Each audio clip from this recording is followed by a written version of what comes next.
Hello guys, how are you all? Welcome back to my channel. So, today we are gonna see, what if future Gohan gets politically married with female beerus? Subscribe if you enjoy the video. And also check the description. So let's begin the story.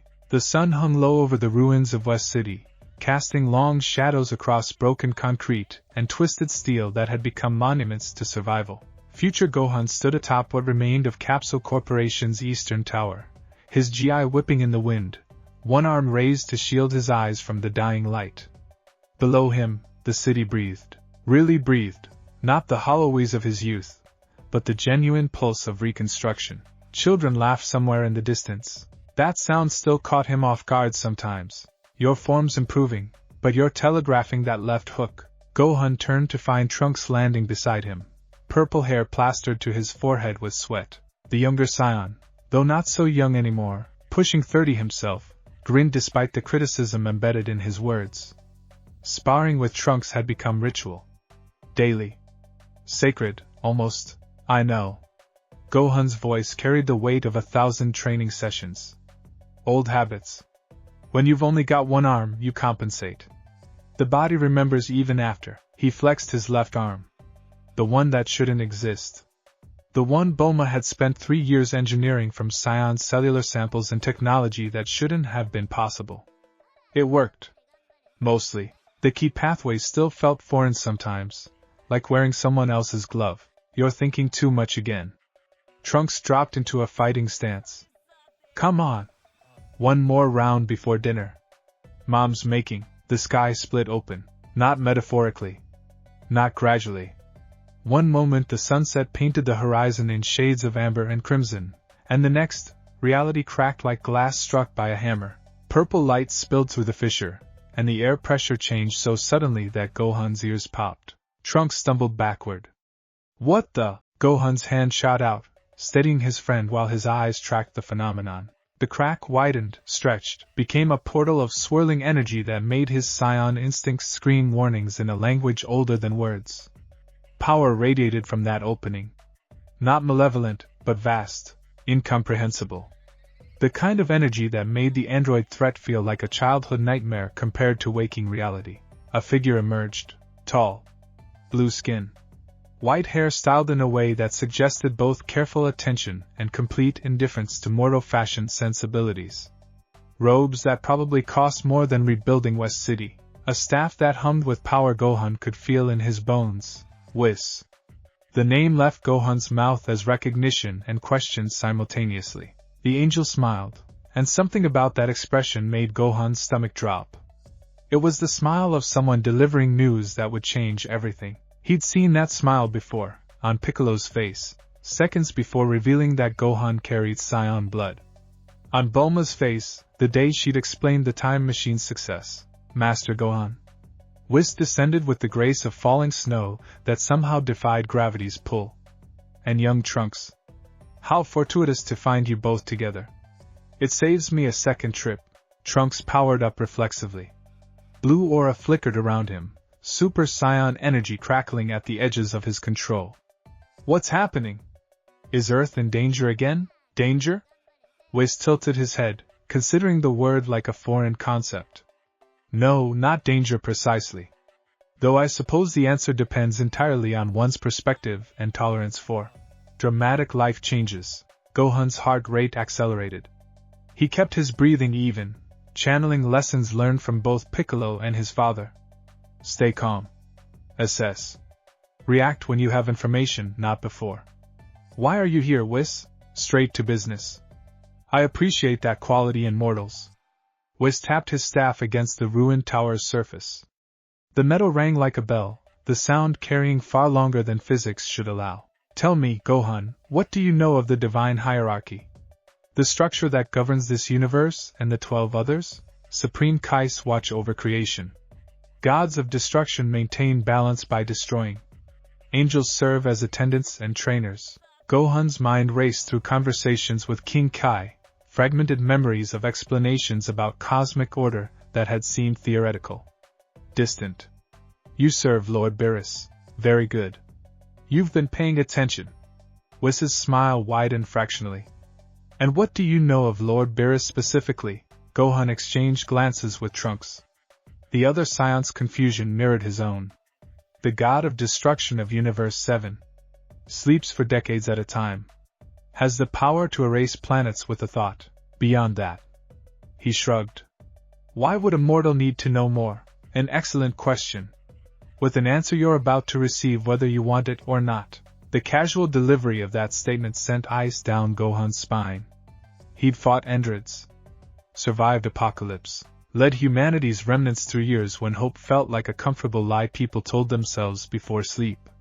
He knew dread. This felt different. This felt like standing at the edge of a cliff, unable to see the bottom, wind pushing at his back. There's been a development.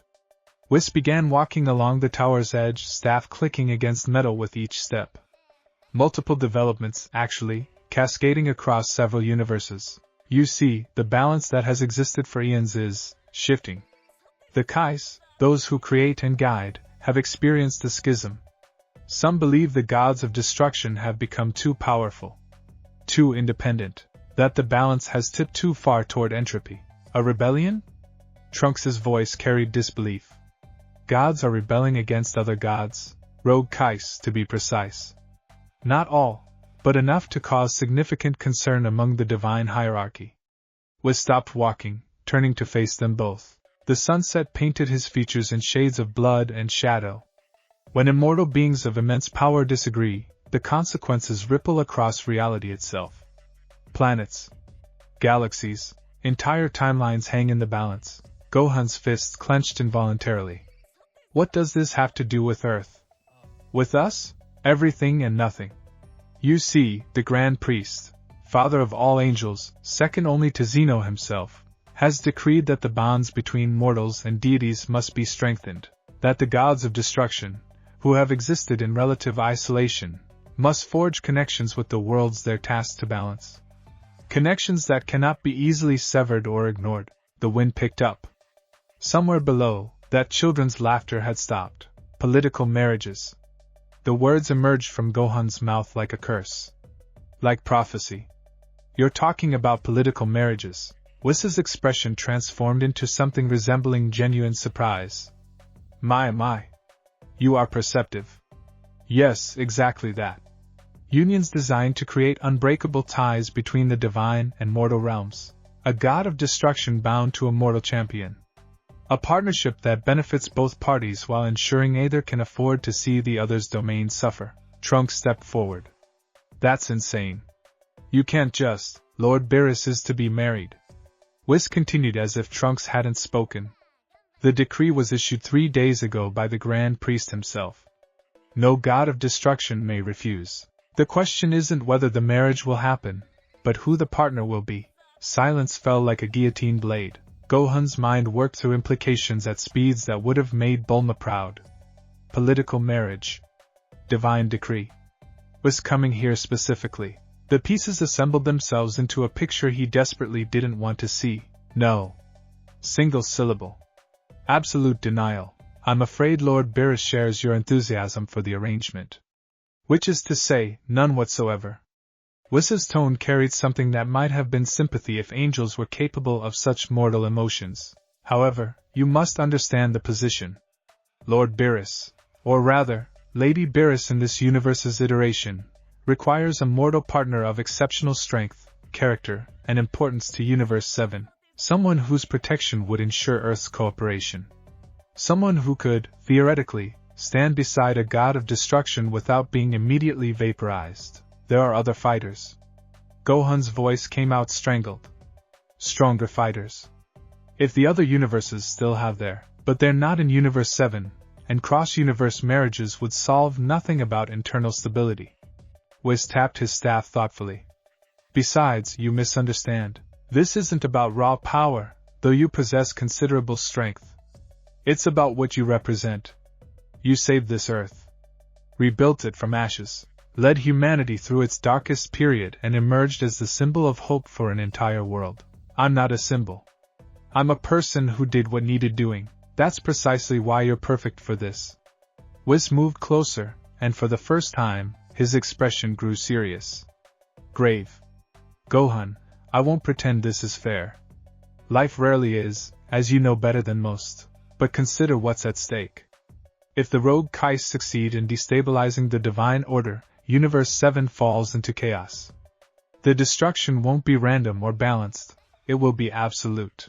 Earth, Namek, every world you fought to protect will burn in the cosmic upheaval. And marrying me to a god of destruction prevents this how? By giving Lady Beerus a personal stake in mortal affairs. By creating a bond that ensures she cannot ignore threats to this universe without threatening her own position. Whist's eyes gleamed, and perhaps more importantly, by giving the rogue Kais pause. A united front of mortal and divine sends a message. It demonstrates that the old order has adapted. Evolved. That rebellion is futile. Trunks grabbed Gohan's shoulder. This is ridiculous. You can't seriously be considering. I'm not. Gohan pulled away gently but firmly. I'm not considering anything until I understand exactly what's being asked. Whis, what does this marriage actually entail? What are the terms? Practical as always. Very well. Whis began counting on his fingers. You would maintain your primary residence on Earth but spend agreed-upon time on Lord Beerus's planet. You would be bound by a divine covenant, essentially a ritual that links your life forces. Nothing dramatic, but it ensures you can sense each other across any distance, and cannot be used as hostages against one another. You would attend certain cosmic events as Lady Beerus's consort, and most critically, you would be expected to support each other in times of crisis. Her strength becomes yours.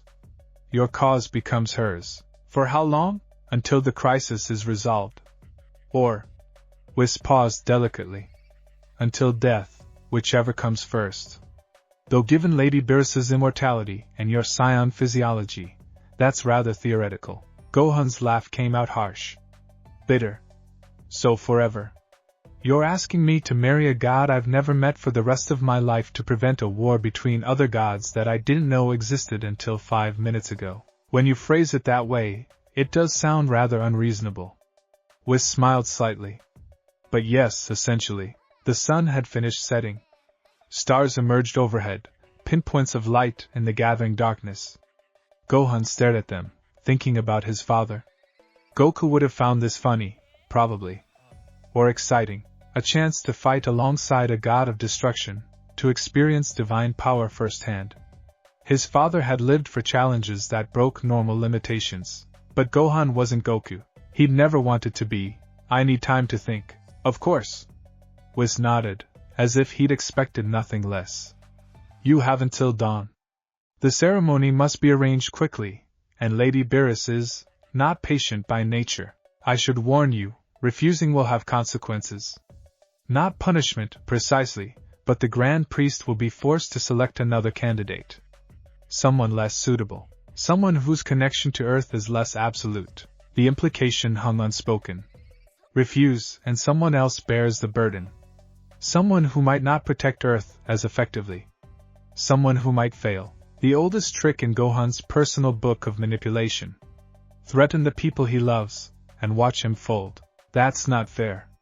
Trunks' voice shook with barely contained rage. You can't just. Fair? Whis tilted his head. My dear boy, fairness is a mortal concept. The universe operates on balance, power, and necessity. What's happening here is necessary. Whether it's fair is entirely beside the point. Gohan raised a hand, silencing Trunks' protest. I understand. Dawn. I'll have an answer by dawn. Excellent.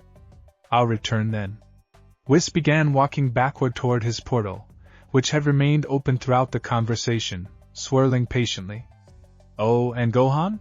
For what it's worth, I think you'll find Lady Beerus more interesting than you expect. She's not what most mortals imagine when they picture a god of destruction. What is she like? Whis' smile turned enigmatic. You'll see. Though I will mention one thing, she has a temper that makes your father's battle lust look restrained, and she hasn't been told about this arrangement any more graciously than you have. The meeting should prove memorable, if nothing else. The portal swallowed him. Reality sealed itself. The crack in the sky vanished as if it had never existed, leaving only stars and darkness and two Saiyans standing on a broken tower above a healing city. Trunks broke the silence first. You're not actually going to do this.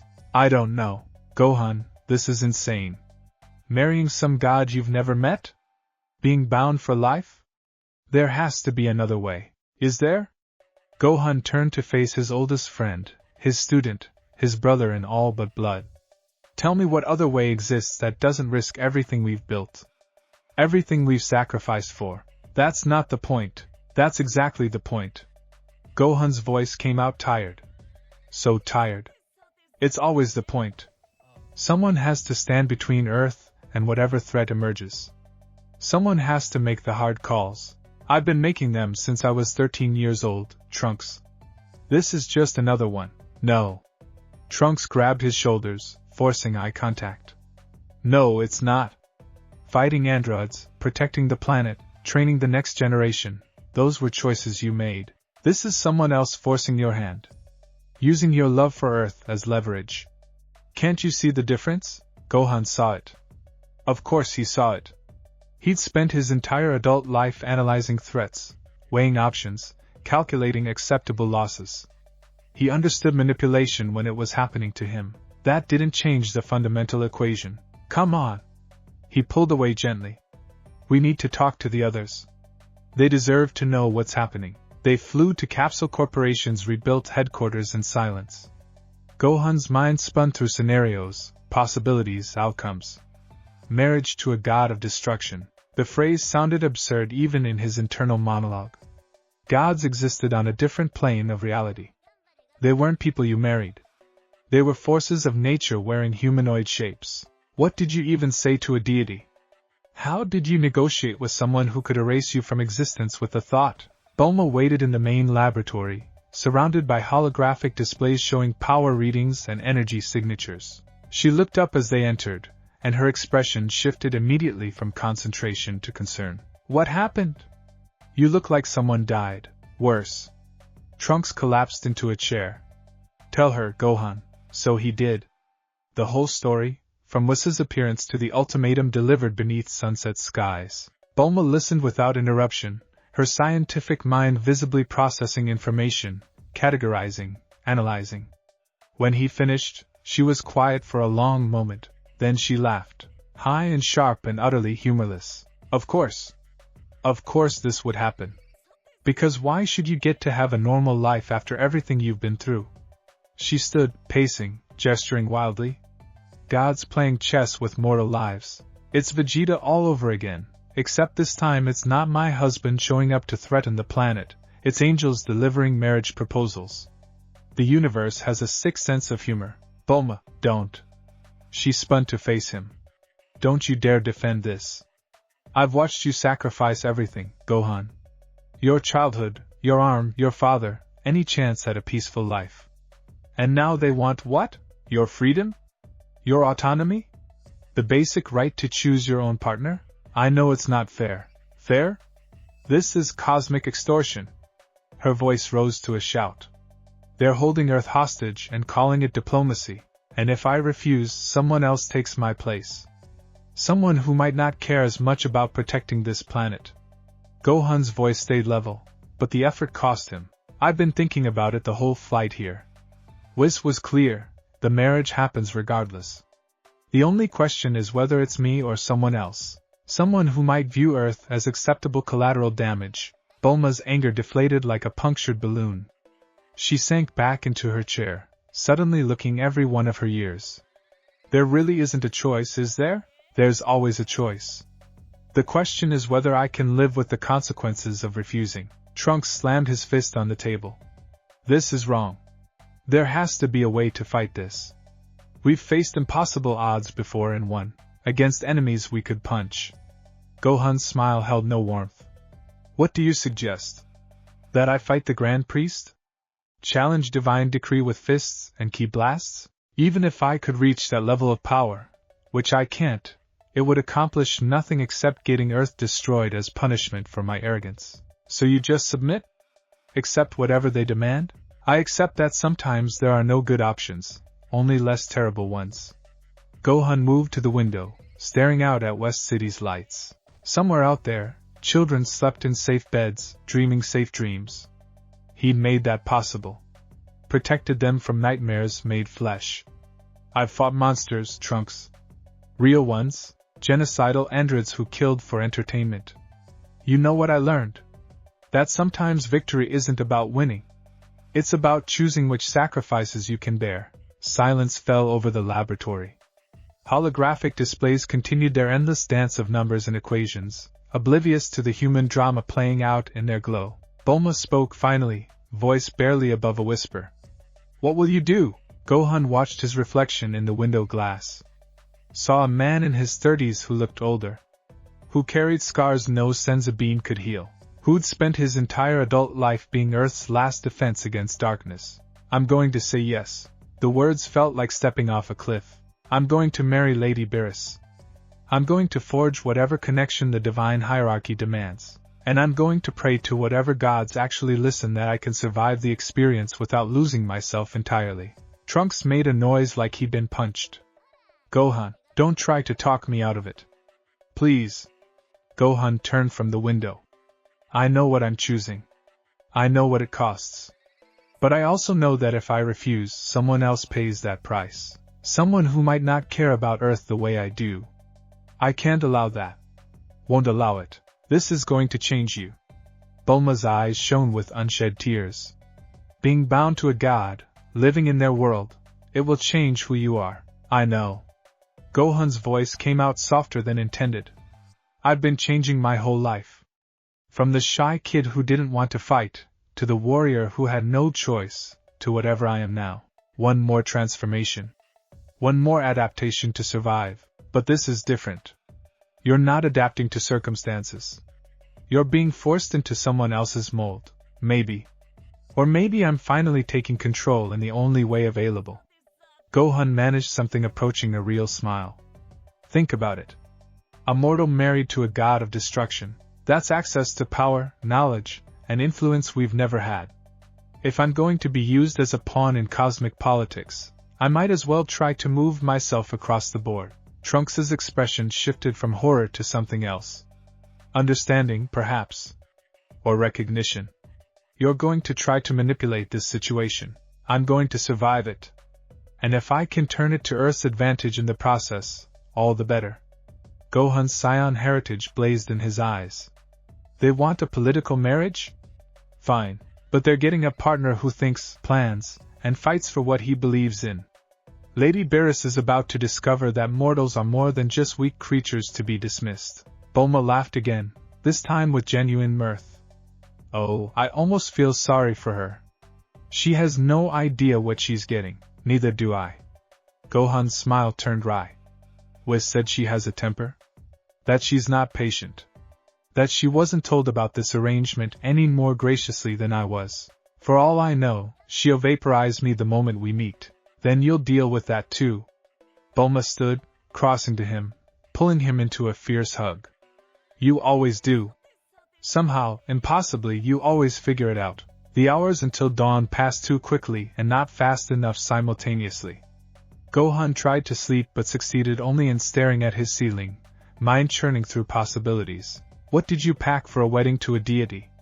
What did you say? How did you prepare for binding your life to someone who existed on a fundamentally different level of reality? Questions without answers. Fears without solutions. He rose before sunrise, showering and dressing in his finest GI. The one Piccolo had given him years ago, mended and maintained with almost religious care. If he was meeting a goddess, he'd do it with dignity, with pride. With the understanding that he represented not just himself but Earth itself. Trunks found him on the tower again, watching the eastern horizon lighten from black to deep blue. You don't have to do this alone.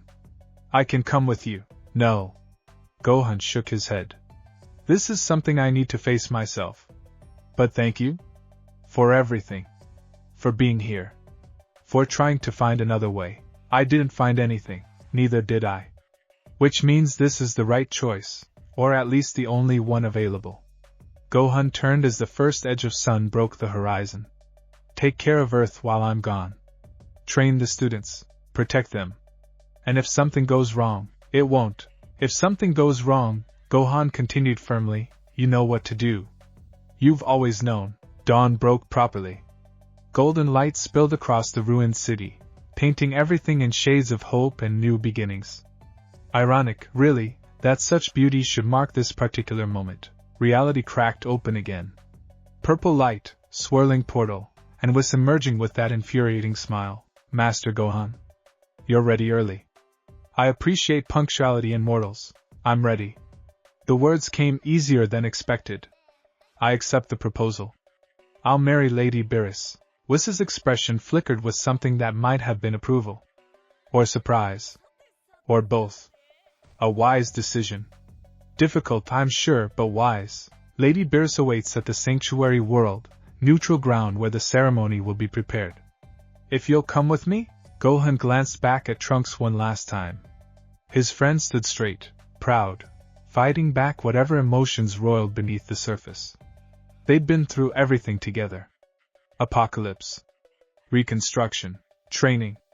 Brotherhood forged in fire and tempered by survival. I'll be back. Gohan said it like a promise. Like a vow. Whatever happens, wherever this takes me, I'll come back. I know. Trunks' voice only barely wavered. You always do. Gohan stepped toward the portal. Toward Whis. Toward a future he couldn't predict or control. The angel's staff tapped the ground once, and the portal expanded, revealing a glimpse of something beyond. Crystalline structures catching light that didn't come from any star. Gardens that defied terrestrial botany. Sky that shifted through colors Earth's atmosphere had never managed. One last question. Gohan paused at the portal's threshold. Does she know that it's me specifically? Not yet. I thought it best to let you two meet without preconceptions. Whis' smile turned almost mischievous. Though I suspect she'll have opinions once she learns her intended is mortal. Strong opinions, loudly expressed. Great. Gohan stepped through. Absolutely what I needed to hear. The portal swallowed him. Reality twisted, compressed, expanded in directions that human senses weren't designed to process. Gohan felt his stomach lurch as physics became suggestions rather than laws. Distance and time lost meaning in the space between spaces, and for a moment that lasted forever and no time at all, he existed in pure transition. Then solid ground beneath his feet. Real air in his lungs. A world that obeyed recognizable rules, even if those rules felt subtly wrong in ways he couldn't articulate. The sanctuary world. Gohan's first impression was scale. Everything here existed at proportions that dwarfed human architecture. Trees reached heights that would have made Earth's redwoods feel inadequate. The palace in the distance, because of course there was a palace, towered like a mountain given structure and purpose. Even the flowers in the nearby garden grew to shoulder height, their petals glowing with internal luminescence. Welcome to the sanctuary. Whis gestured broadly. Neutral ground, as I mentioned. No single deity claims dominion here. It exists outside normal universal hierarchy, maintained by the Grand Priest for occasions exactly like this. It's... Gohan struggled for words. Overwhelming. You'll adjust. Mortals are remarkably adaptable when circumstances demand. Whis began walking toward the palace. Now, before we proceed, there are certain protocols. When meeting Lady Beerus you should... A sound interrupted him. Not loud. Not aggressive. Just a simple mechanical chirp from Whis' staff, innocent and unremarkable. But the angel's expression transformed instantly. The perpetual amusement vanished, replaced by something approaching alarm. Oh my. Whis stared at his staff. Oh dear. What? What's wrong? Lady Beerus has been informed of your arrival. She's also apparently been informed that her intended partner is mortal. Whis glanced up, scanning the sky. And she is displeased. How displeased? On a scale of 1 to 10, with 10 being about to destroy a galaxy out of irritation? Whis' voice carried forced calm. I'd estimate a solid 8. Possibly 9. The ground trembled. Not violently, but enough to feel. Enough to send a clear message that something was approaching. Something powerful. Something very, very angry. Gohan's instincts screamed at him to power up, to prepare for combat, to defend himself. He forced them down through sheer willpower. Running wouldn't help. Fighting would be suicide. This was happening. He'd made his choice, and now he had to face the consequences. Even if those consequences looked like they might vaporize him, The sky darkened. Clouds gathered with supernatural speed, forming a vortex directly above the palace.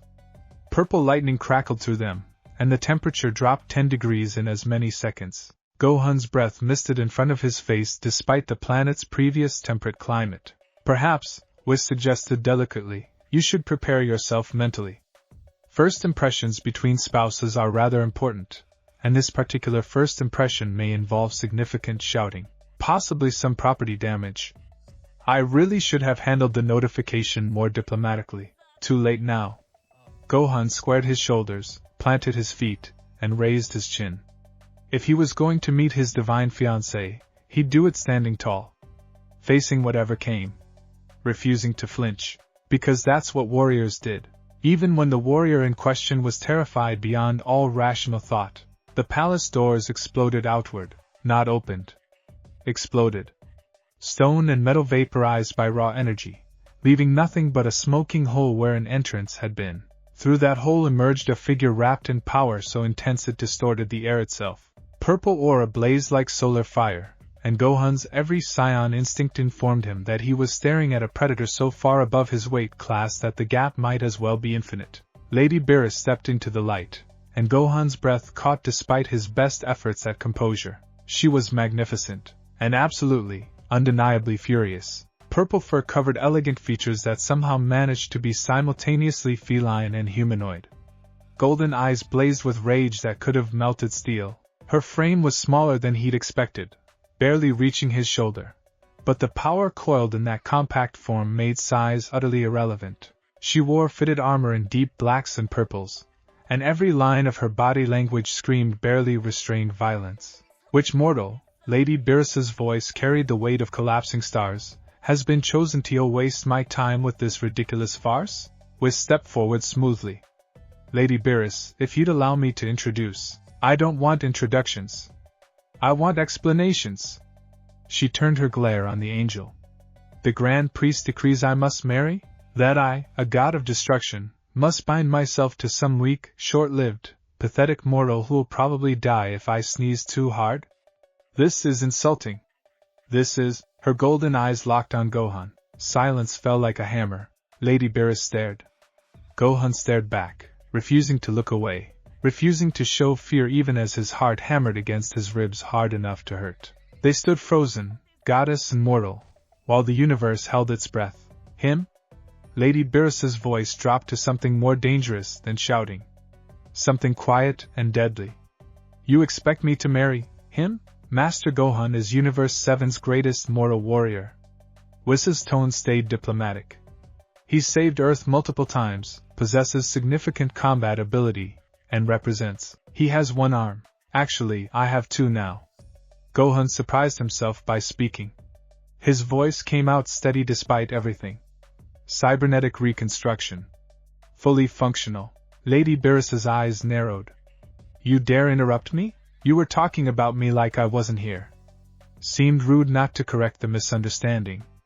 Gohan had no idea where this boldness came from. Probably the same place that had let him face Androids 17 and 18 despite knowing he'd lose. Courage or stupidity. Sometimes the line between them disappeared entirely. The goddess of destruction took a step forward. Then another.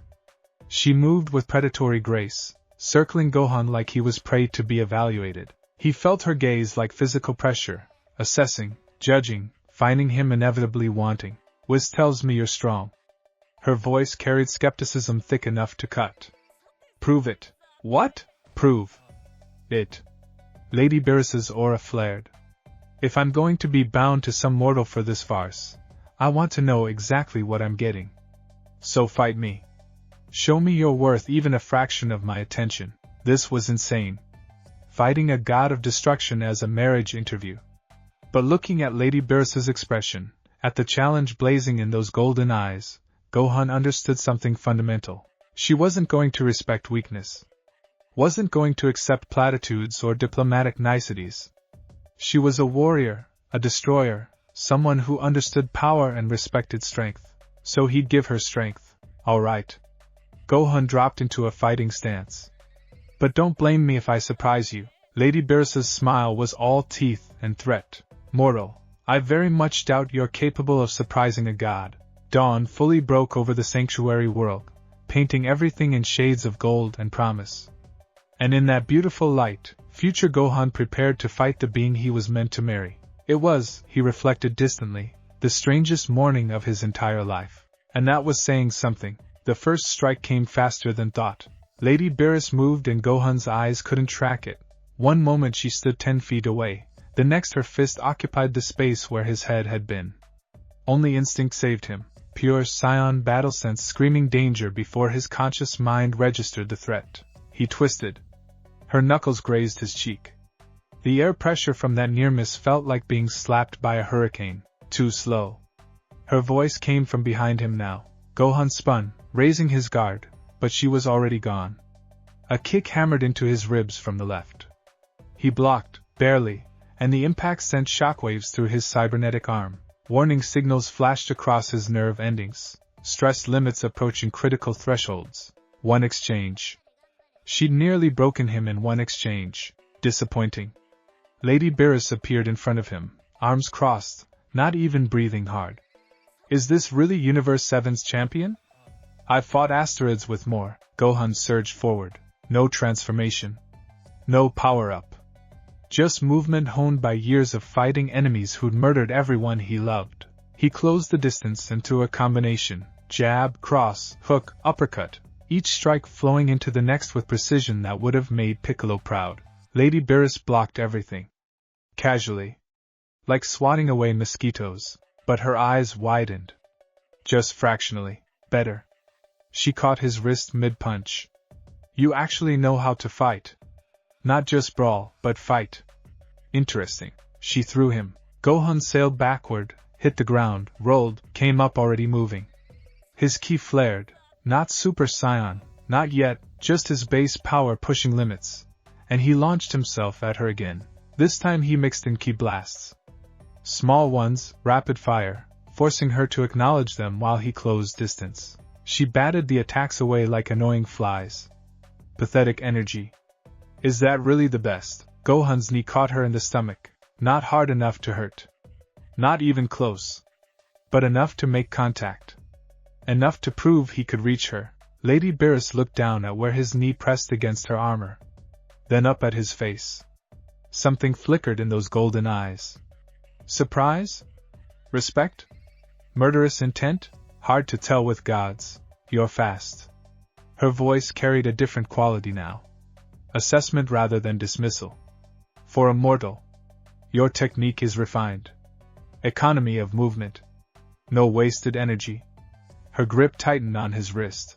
But you're holding back. So are you, obviously. If I wasn't, you'd be vapor. She released him, stepping back, and her aura intensified. Purple lightning crackled across her form. Show me your transformation.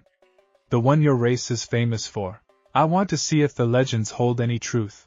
Gohan's heart hammered. Super Saiyan against the god of destruction. It wouldn't be enough. Couldn't be enough. But she'd asked, and backing down now meant losing whatever ground he'd gained. He powered up. Golden light exploded around him. His hair stood on end, bleaching from black to brilliant blonde. Electricity danced across his skin as his power multiplied 50 times over in an instant. The ground cracked beneath his feet. Nearby trees bent away from the pressure of his ki. It felt good. Right. The familiar burn of Super Saiyan transformation singing through every cell. Lady Beerus tilted her head. Your hair changed color. How odd. Then she moved. This time Gohan saw it coming. Saw and couldn't do anything about it. She was simply faster. Stronger. Operating on a level that made the gap between them feel cosmic in scope. Her fist buried itself in his gut. Pain. White-hot and absolute. Gohan felt ribs crack despite his enhanced durability. The air exploded from his lungs.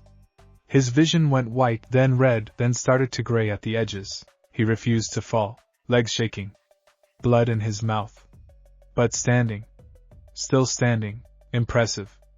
Lady Beerus sounded genuinely surprised this time. Most mortals lose consciousness from that. You're tougher than you look. Gohan spat blood. I've had worse. The androids hit harder. Did they? Her eyes gleamed with something dangerous.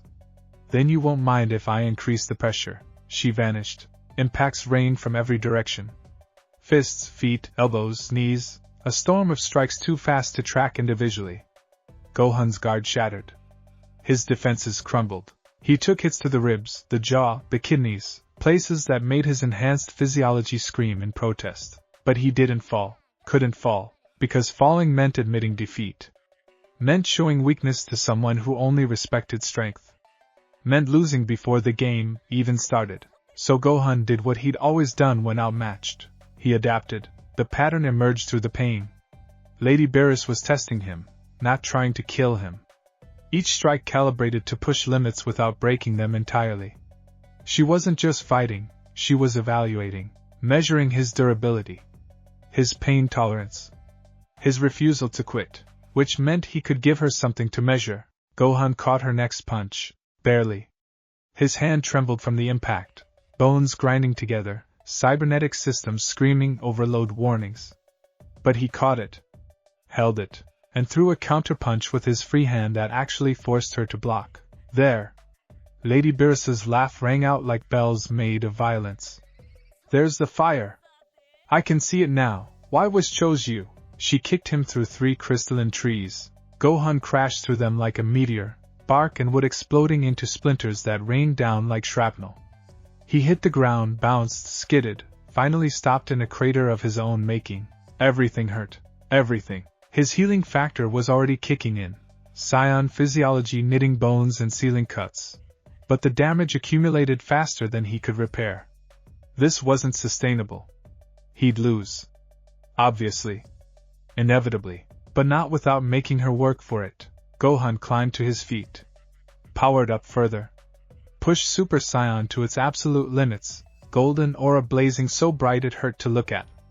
His power doubled again, then tripled as rage and determination fueled the transformation. Lady Beerus watched him rise. Watched him stand despite injuries that should have ended the fight. Watched him refuse to surrender. You know you can't win. Not mockery. Simple statement of fact. Doesn't matter. Gohan's voice came out rough. Damaged. But steady. I'm going to fight anyway. Why? Because that's what I do. Who I am. He dropped back into his stance despite protesting muscles. The androids were stronger than me. I fought them anyway. Cell was stronger than me. I fought him anyway. Every enemy I've faced has been stronger, faster, more powerful. And I've fought them all. Sometimes I've won. Sometimes I've lost. But I've never stopped fighting. Lady Beerus's expression shifted. The predatory amusement faded, replaced by something harder to define. Curiosity? Understanding? Whatever it was, it changed the atmosphere from combat to conversation even though they still faced each other across broken ground. You fight battles you know you'll lose. Not a question. I fight battles that need fighting. Winning or losing is secondary to protecting what matters. How mortal? She said it like an insult? Then paused. Reconsidered. How admirable. In a foolish, short-sighted way. I'll take it. Gohan straightened despite the pain. Are we done here? Did I pass your test? Lady Beerus circled him again. Slower this time. Actually looking rather than just dismissing. Her tail, he hadn't really noticed it before, too focused on not dying, swished back and forth in a way that suggested deep thought. You're weak. Blunt assessment. By my standards, you're barely worth noticing. I could erase you with less effort than it takes me to blink. I know. You're mortal. Fragile. You'll age and deteriorate while I remain unchanged. In cosmic terms, you'll barely exist at all. I know that too, and yet... She stopped directly in front of him.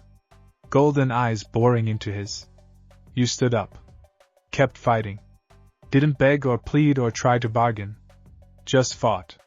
Even knowing you'd lose, you fought. Gohan met her gaze steadily. Would you respect me if I hadn't? No. Immediate answer.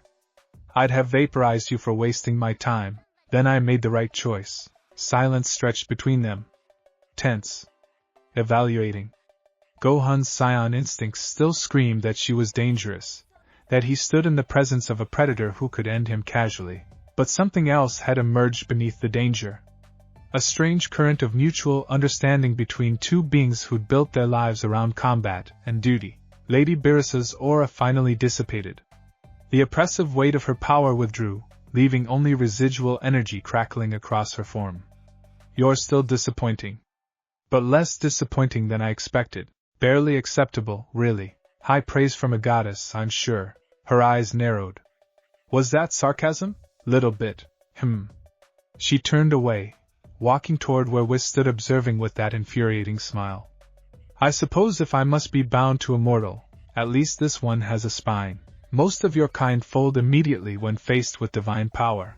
Most of my kind haven't spent their lives fighting impossible odds." Gohan powered down, golden aura fading back to base form. The injuries asserted themselves immediately without super science enhancement. He swayed but stayed upright through sheer stubbornness. Wisp materialized beside him, staff tapping his shoulder. Healing energy flooded through Gohan's system, warm and soothing and completely unlike any senzu bean.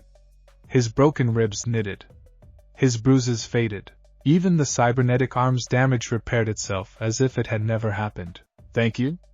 Gohan rolled his shoulders experimentally. Everything worked. Better than worked, he felt refreshed, energized, like he'd just woken from perfect sleep rather than getting beaten half to death. "Can't have the groom limping down the aisle."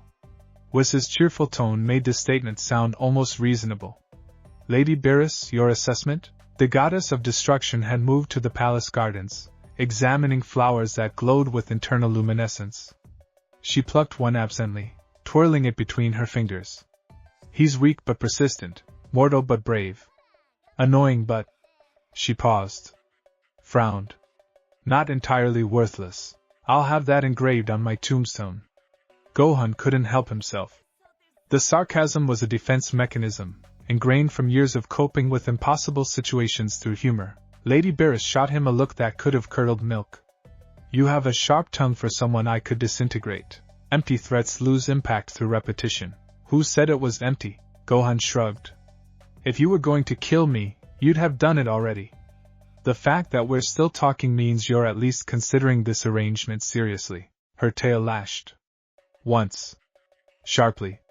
Presumptuous. Observant. They stared at each other. Tension crackled, different from combat, but no less dangerous. Then, unexpectedly, Lady Beerus's lips twitched. Almost a smile.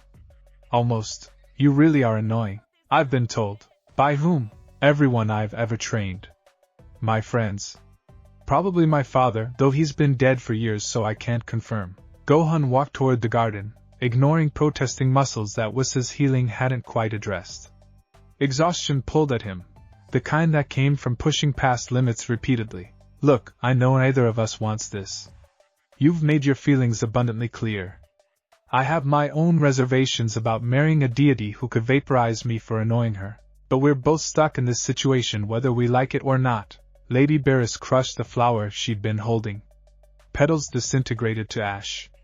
The Grand Priest's decree. "Right. So we can either spend eternity, or at least my lifetime, which is basically nothing to you, making each other miserable. Or we can try to make this work. Find common ground.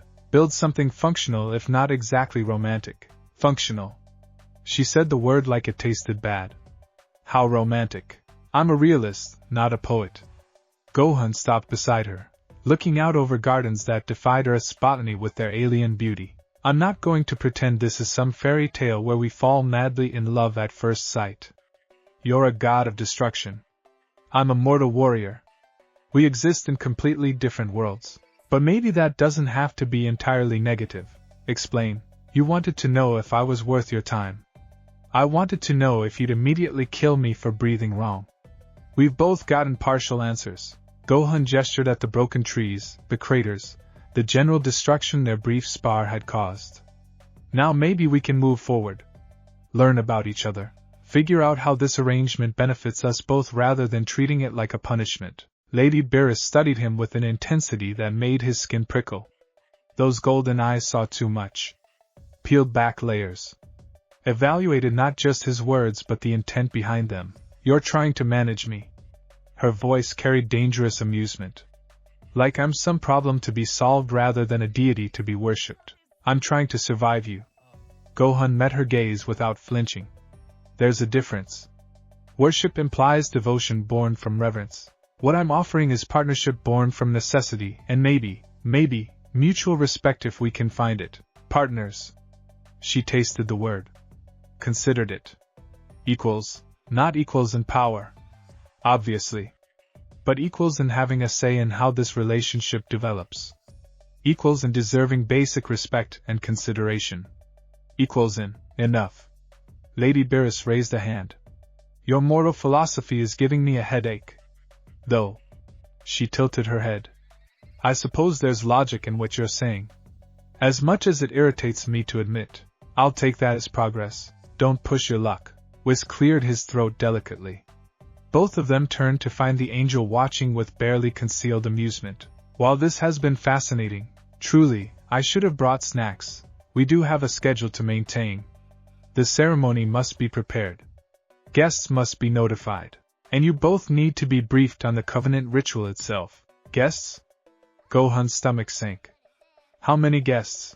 Oh, just the supreme kais of all 12 universes. The other gods of destruction and their attendants. Perhaps some notable mortals from various worlds. Maybe Lord Zeno if he's interested. Whis said this like discussing weather? Standard cosmic wedding really. Nothing too elaborate. That's dozens of deities. Hundreds of beings who could erase me from existence if I sneeze wrong. Don't sneeze then. Lady Beerus's tail swished with what might have been amusement. Problem solved. This is insane. Welcome to divine politics, Master Gohan. Whis gestured toward the palace. Now, shall we discuss the covenant ritual? It's quite fascinating actually. Involves binding your life forces through a ceremonial exchange of... Wait. Lady Beerus held up a hand. Before we proceed, I have conditions. Gohan's heart sank. Of course there were conditions. Such as? First, I maintain full authority over my domain. You don't interfere with my duties as God of Destruction unless specifically invited. My planets, my decisions. Agreed. As long as Earth remains protected. Her eyes narrowed. Earth is part of Universe 7. Destroying it would be counterproductive to this entire arrangement. Obviously, just making sure we're clear. Second, I refuse to participate in mortal social conventions that bore me. If you have gatherings or celebrations or whatever pointless rituals your kind enjoys, don't expect me to attend unless I choose to. Fine by me. I'm not exactly throwing parties anyway. Third, she paused. Something flickered across her expression. Uncertainty? Vulnerability? Gone before Gohan could identify it. If this arrangement becomes unbearable, if we genuinely cannot coexist without constant conflict, we petition the Grand Priest for dissolution. I won't be trapped eternally with someone I despise, political necessity or not. Gohan considered that. It was reasonable, actually. An escape clause for both of them if things went catastrophically wrong. Agreed. Same conditions apply to me. If you make my existence miserable beyond tolerance, I reserve the right to request dissolution. Then we have an understanding. Lady Beerus extended her hand. It was a strange gesture, half human custom, half something more primal. A warrior's acknowledgement of temporary alliance. I still think you're weak, annoying, and far too mortal for my taste. But you have courage. Probably stupidity masquerading as courage, but I'll accept it for now. Gohan took her hand. Her grip was firm, claws carefully controlled to avoid drawing blood. Her skin was surprisingly warm. He'd expected divine flesh to feel cold or alien. Instead it just felt real. And I think you're terrifying, temperamental, and probably going to drive me insane. But you fight well. You're honest. And you haven't vaporized me yet despite multiple provocations. The day is young, comforting. They shook. A pact sealed between mortal and God. Partnership forged in sarcasm and mutual wariness. It wasn't love. Wasn't even really friendship. But it was something. A foundation to build on or a platform to collapse from, depending on how events unfolded. Whis beamed. Wonderful. See, I knew you two would find common ground eventually. Now then, about that covenant ritual, one more question. Gohan released Lady Beerus's hand.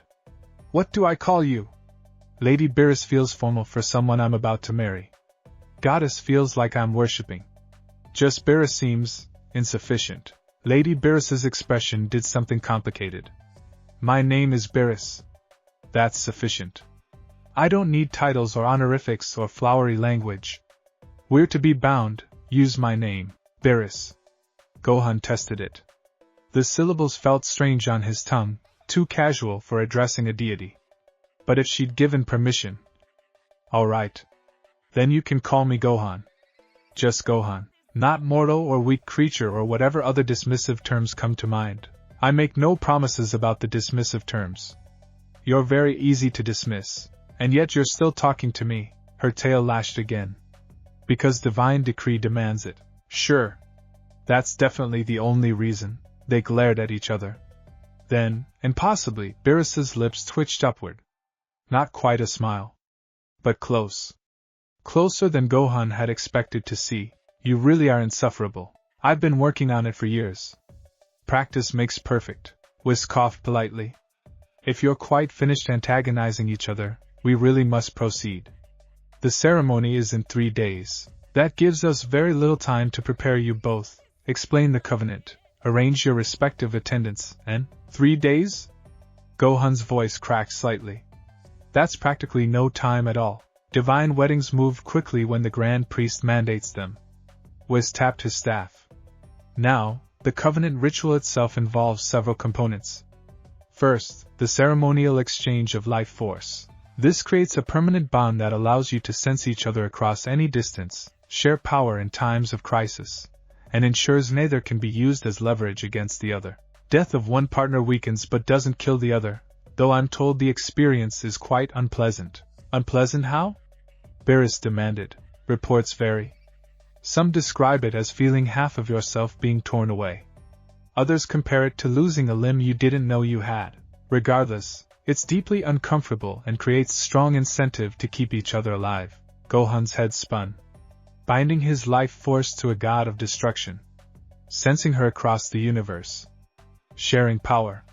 It was intimate in ways that transcended physical connection. Deeper than marriage in any human sense. And he'd agreed to it. Second, Whis continued mercilessly, there's the formal declaration before witnesses. You'll each swear oaths. The specific wording can be customized, but the core promises must include mutual protection, support in duties, and commitment to maintaining universal balance together. Together. Beerus said it like a curse. Yes, together. You're partners now. Or will be in 3 days. This isn't simply symbolic, Lady Beerus. The covenant literally binds your existences. Where she goes, part of you goes. What threatens her threatens you. Whis turned to Gohan. And vice versa. You'll be connected to a god of destruction in ways no mortal has experienced before. It will change you. Fundamentally. How? Unknown.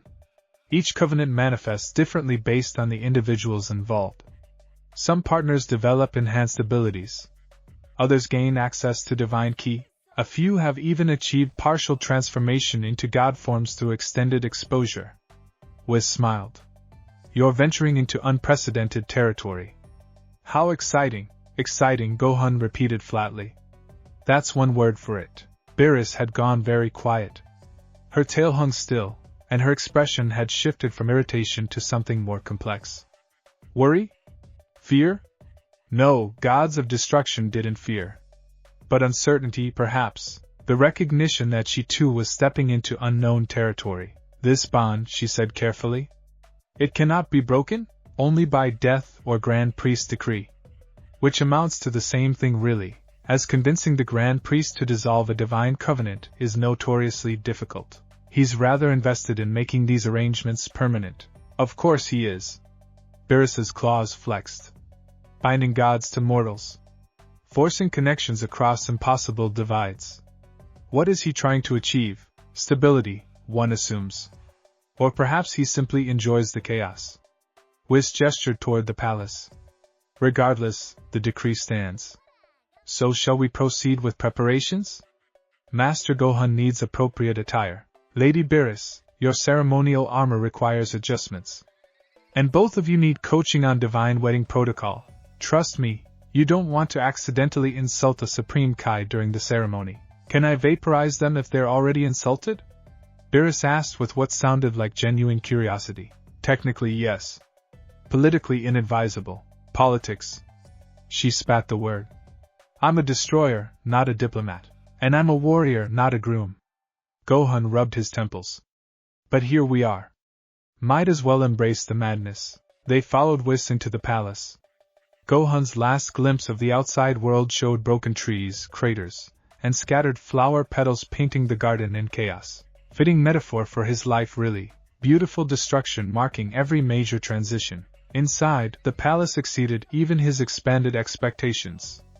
Corridors stretched impossibly long, lined with art from civilizations that had risen and fallen before Earth formed. Crystalline pillars caught light that seemed to come from everywhere and nowhere. Floors polished to mirror brightness reflected constellations that shouldn't exist. This was divine architecture. Space folded in on itself. Dimensions layered like tissue paper. Gohan's mortal mind struggled to process geometry that violated physics as casually as breathing. Overwhelming, isn't it? Beerus walked beside him now, her shorter frame somehow commanding more presence than his taller one. The first time I entered a divine palace, I felt similarly disoriented. You adjust. Eventually everything settles into patterns your brain can comprehend. How long does that take? Couple centuries, give or take. I don't have centuries. Then I suppose you'll remain perpetually disoriented. She said it without malice. Just fact. Welcome to my world, mortal. Where time moves differently and physics are suggestions. They reached a massive chamber filled with floating crystals that projected images, scenes from across Universe 7 playing out in miniature. Gohan saw Earth. Saw West City. Saw Trunks training students in the ruins they'd converted to a dojo. His heart clenched. That was home. That was reality. This palace, this goddess, this insane situation, it all felt like fever dream in comparison. Missing them already? Beerus had noticed his gaze. Your people, wouldn't you? If you were suddenly pulled from everything familiar and dropped into a completely alien situation? I'm a god of destruction. Nothing is familiar. Everything is alien.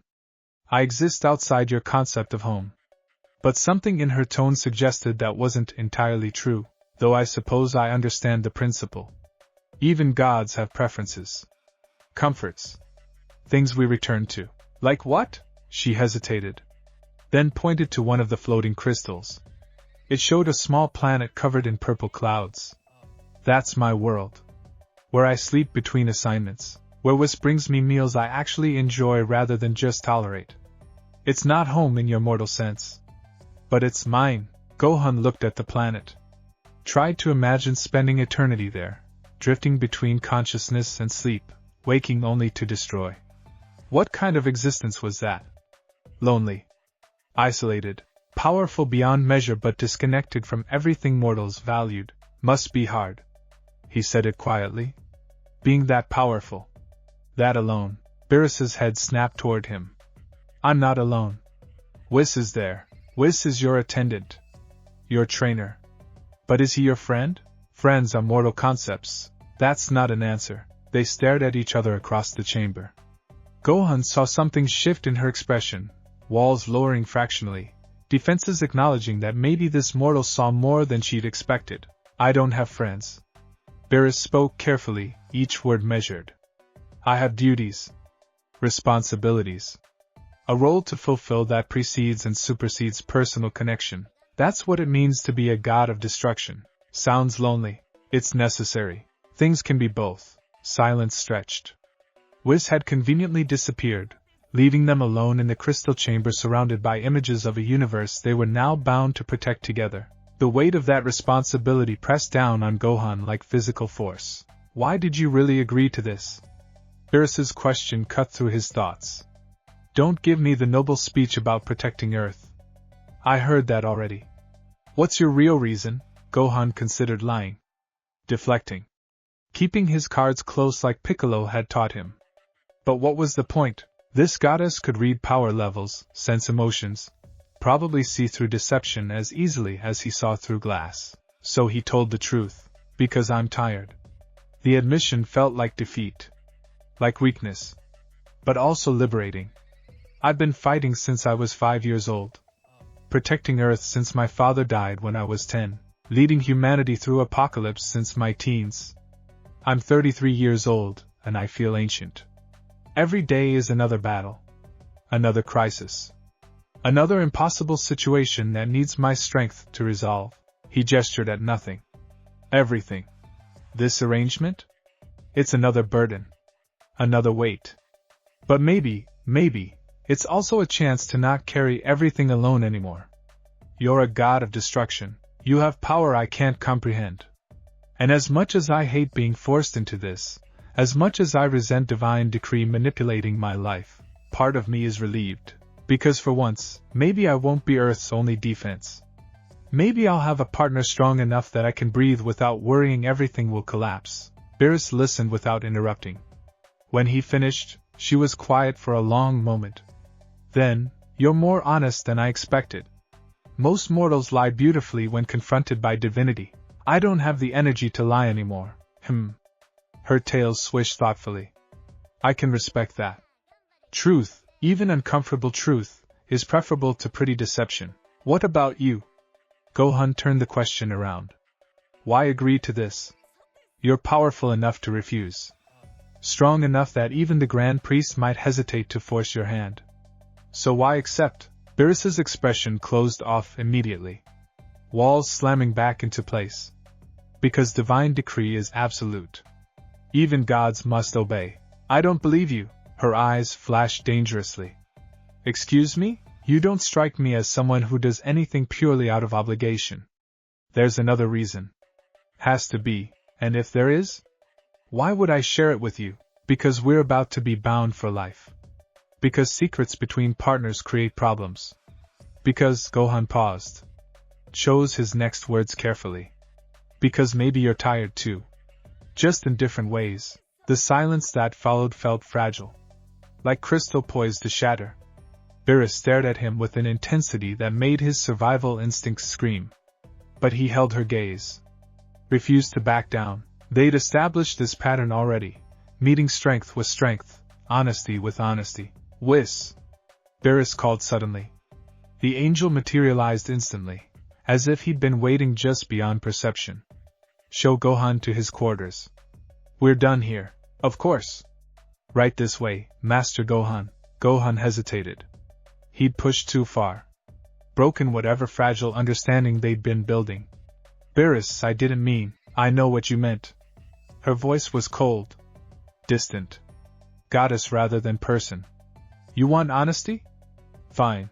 Here's truth. I agreed because the alternative is watching my universe tear itself apart in divine conflict. I agreed because stability matters even to gods. I agreed because sometimes duty demands sacrifices that make personal preference irrelevant. She turned away, looking at the floating crystal showing her world. Now leave. I need time to think. To adjust. To prepare for binding myself to a mortal who asks too many questions and sees too much. Gohan wanted to argue. To push back. To demand they actually communicate rather than retreating behind walls. But Whis' hand on his shoulder stopped him. Give her time, the angel murmured. This is difficult for both of you in different ways. Patience, Master Gohan. Patience and persistence. So Gohan let himself be led away. Through corridors that twisted space. Past chambers filled with artifacts from dead civilizations. Into quarters that were somehow both palatial and comfortable. Decorated in styles that suggested someone had researched human preferences.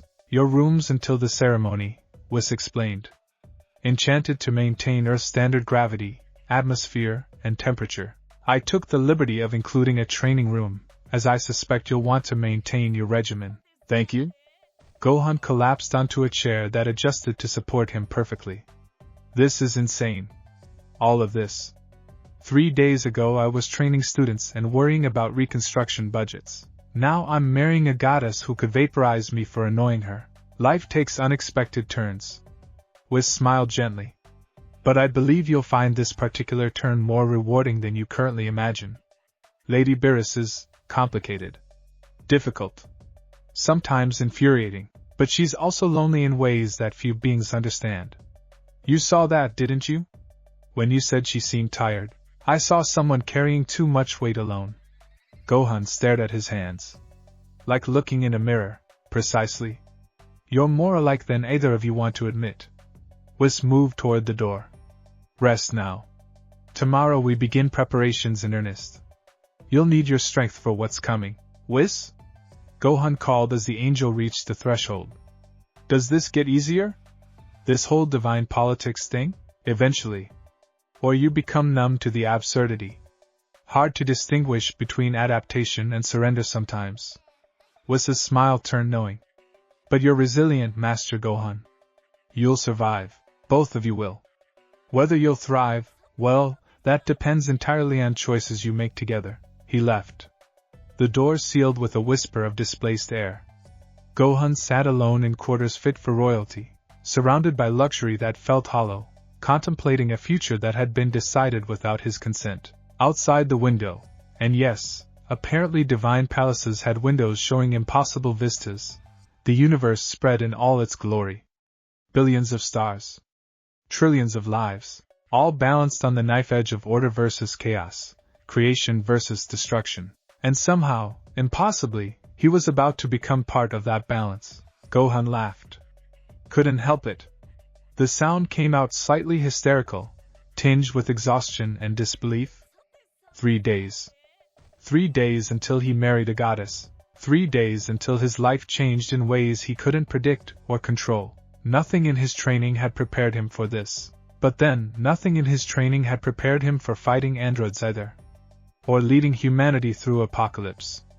Or any of the impossible situations he'd faced and somehow survived. This was just one more impossibility. One more challenge that needed facing with courage, determination, and probably a fair amount of sarcasm to cope with the insanity. Gohan stood. Walked to the training room Whis had mentioned. Started going through forms, movements so ingrained they happened without thought. His body knew these rhythms. These patterns. Fighting stances passed down from Piccolo, refined through years of brutal experience. He'd survive this. He'd find a way to make it work, because that's what he did. Even when the universe conspired against him, even when gods played chess with his life, even when everything seemed impossible, future Gohan endured. He always had. And 3 days from now, he'd walk down whatever divine aisle they prepared, stand beside a goddess who terrified him, and swear oaths that would bind his mortal existence to immortal power. It would be fine. Probably. Maybe. He really hoped so. Because backing out now wasn't an option, and moving forward meant embracing uncertainty like an old friend. Just another day in the life of Universe 7's champion. Just another impossible situation demanding impossible courage. Just another step into unknown territory with nothing but determination and hope to light the way. Gohan trained until exhaustion pulled him towards sleep. And as consciousness faded, his last thought was a question. What kind of goddess marries a mortal who annoys her? The answer would have to wait 3 days. 3 days that would change everything. Forever. Dawn broke over the sanctuary world in colors Earth had never seen. Gohan woke to violet light streaming through crystal windows. His body ached, phantom pain from yesterday's beating, even though Whis had healed everything. The mind remembered what flesh forgot. He dressed in his GI. Familiar fabric against skin. Grounding. Real. The training room called to him. Muscle memory took over. Kicks. Punches. Forms learned under Piccolo's brutal tutelage refined through survival against mechanical monsters who'd murdered his world. Sweat came quick. Good. Physical exertion drowned thought. Kept the panic at bay. 3 days. 2 now. The door opened. Gohan spun, fist raised. Whis stood there holding a tray. Steam rose from cups that smelled like earth tea. Impossible. Comforting. Breakfast. The angel entered without invitation. Lady Beerus has requested your presence after you eat. She wishes to discuss arrangements. Gohan caught the hesitation. What kind of arrangements? The kind best discussed in person. Whis set the tray down. Though I will mention she's in a marginally better mood than yesterday. Only threatened to destroy 2 planets this morning instead of her usual 5. Should I be encouraged? Probably not. But take small victories where you find them. The tea tasted exactly like the blend Bulma made. Gohan's throat tightened.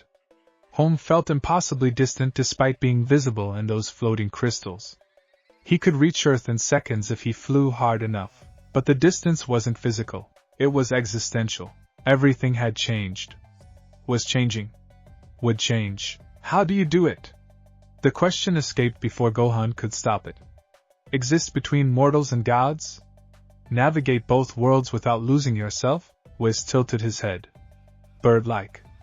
Curious. I was never mortal, Master Gohan. I have no self to lose, only purpose to fulfill. But you. He studied Gohan with eyes that saw past flesh into something deeper. You're trying to hold two identities. Human and Saiyan. Warrior and protector. Mortal and soon, something else. The strain shows. I don't want to become something else. Too late. You already are. Whis smiled without cruelty. Pure observation. The moment you agreed to this covenant, transformation began.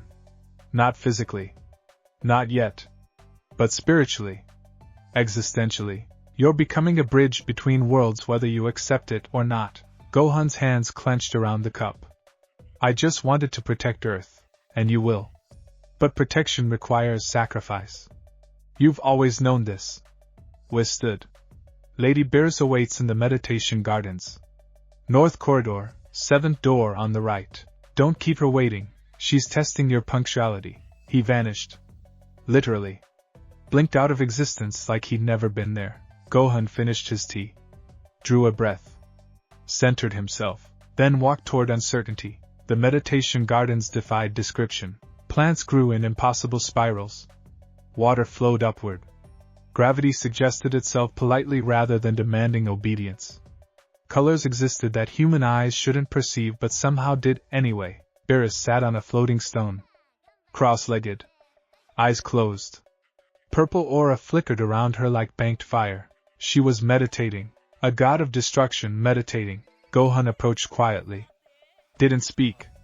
Piccolo had taught him respect for meditation, that space where thought crystallized into clarity. You didn't interrupt. Ever. But Beerus's eyes snapped open. You're late. By what measurement? I came immediately after. Excuses? She dropped from the floating stone.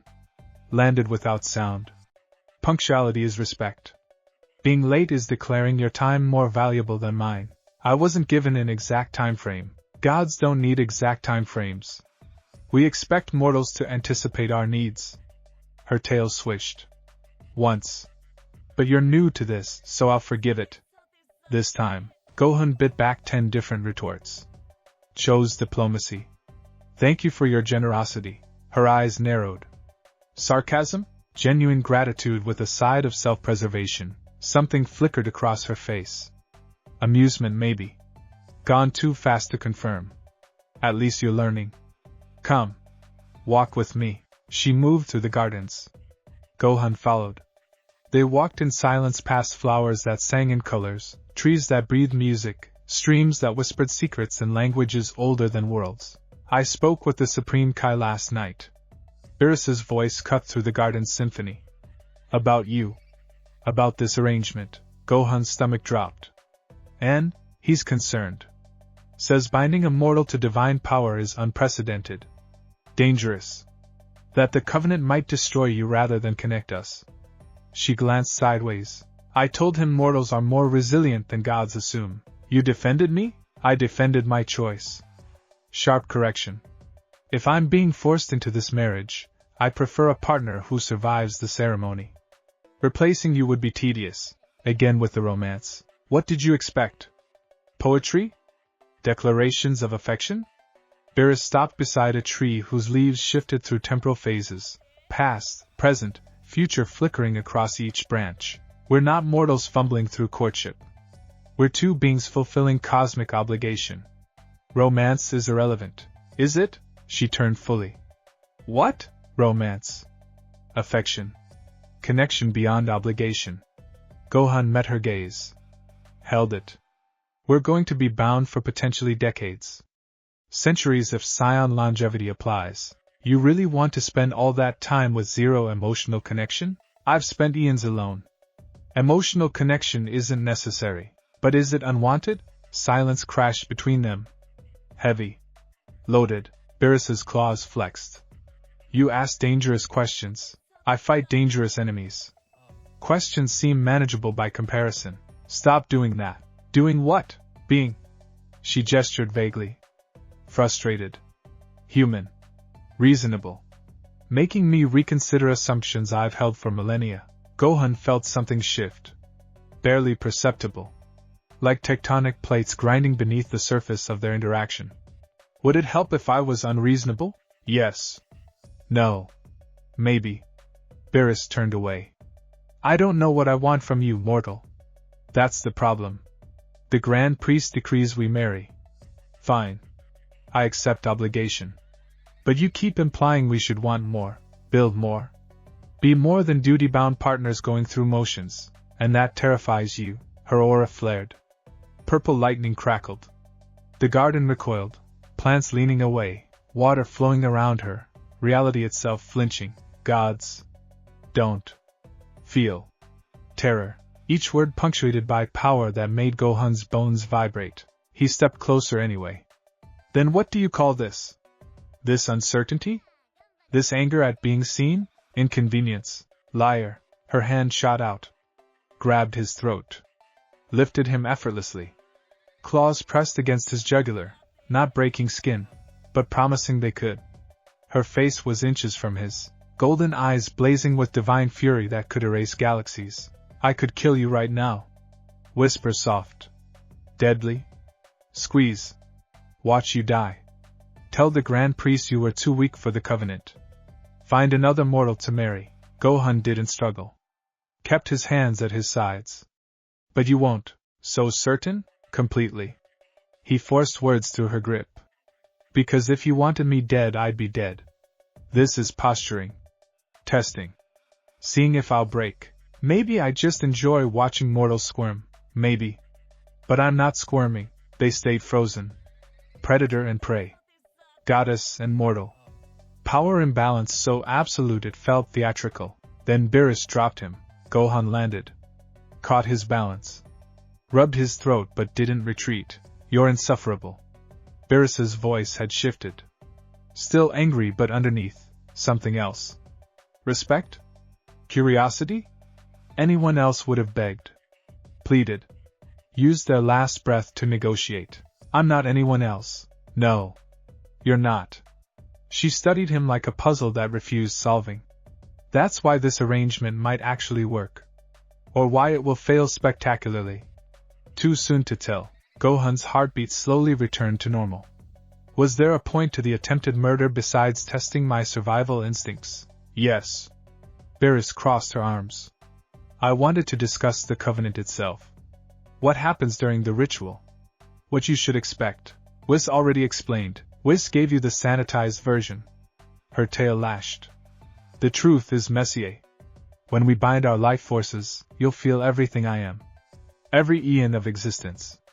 Every planet I've destroyed. Every moment of isolation. All of it flooding your mortal consciousness simultaneously. The garden felt suddenly colder. And that does what exactly? Historically? Drives mortals insane. Breaks their minds. Leaves them catatonic husks wearing flesh. She said it clinically. Without emotion.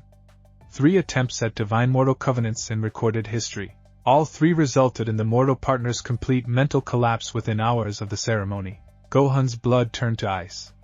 And you're telling me this why? Because hiding it would be cowardly. You deserve to know the risks, Whis said. Whis is an optimist who believes willpower overcomes reality. Beerus moved closer. Not threatening this time. Something almost like concern flickering beneath her divine arrogance. I won't lie to you, Gohan. The covenant might destroy you. Probably will. But there's a chance, small, infinitesimal really, that your particular brand of stubbornness lets you survive. Why even risk it then? If failure is almost guaranteed, because the alternative is civil war among gods. Because the Grand Priest's decree stands regardless. Because... She paused. chose words carefully. Because I've watched you fight. Watched you stand when you should collapse. Watched you face me knowing you'd lose but fighting anyway. If any mortal can survive this, it's you. That's not exactly a ringing endorsement. It's the best you're getting. Her expression hardened. So now you know. The ceremony is tomorrow. You can refuse. Walk away.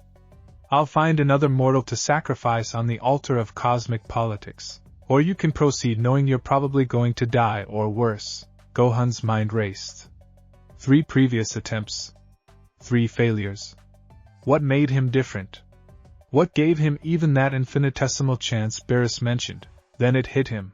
I've already survived the impossible. The words came out quiet. Certain. The androids should have killed me. Cells should have killed my father. The apocalypse should have killed humanity. But we're all still here, still fighting, still surviving. Past survival doesn't guarantee future success. No. But it taught me something. Gohan met her eyes. Pain doesn't break you.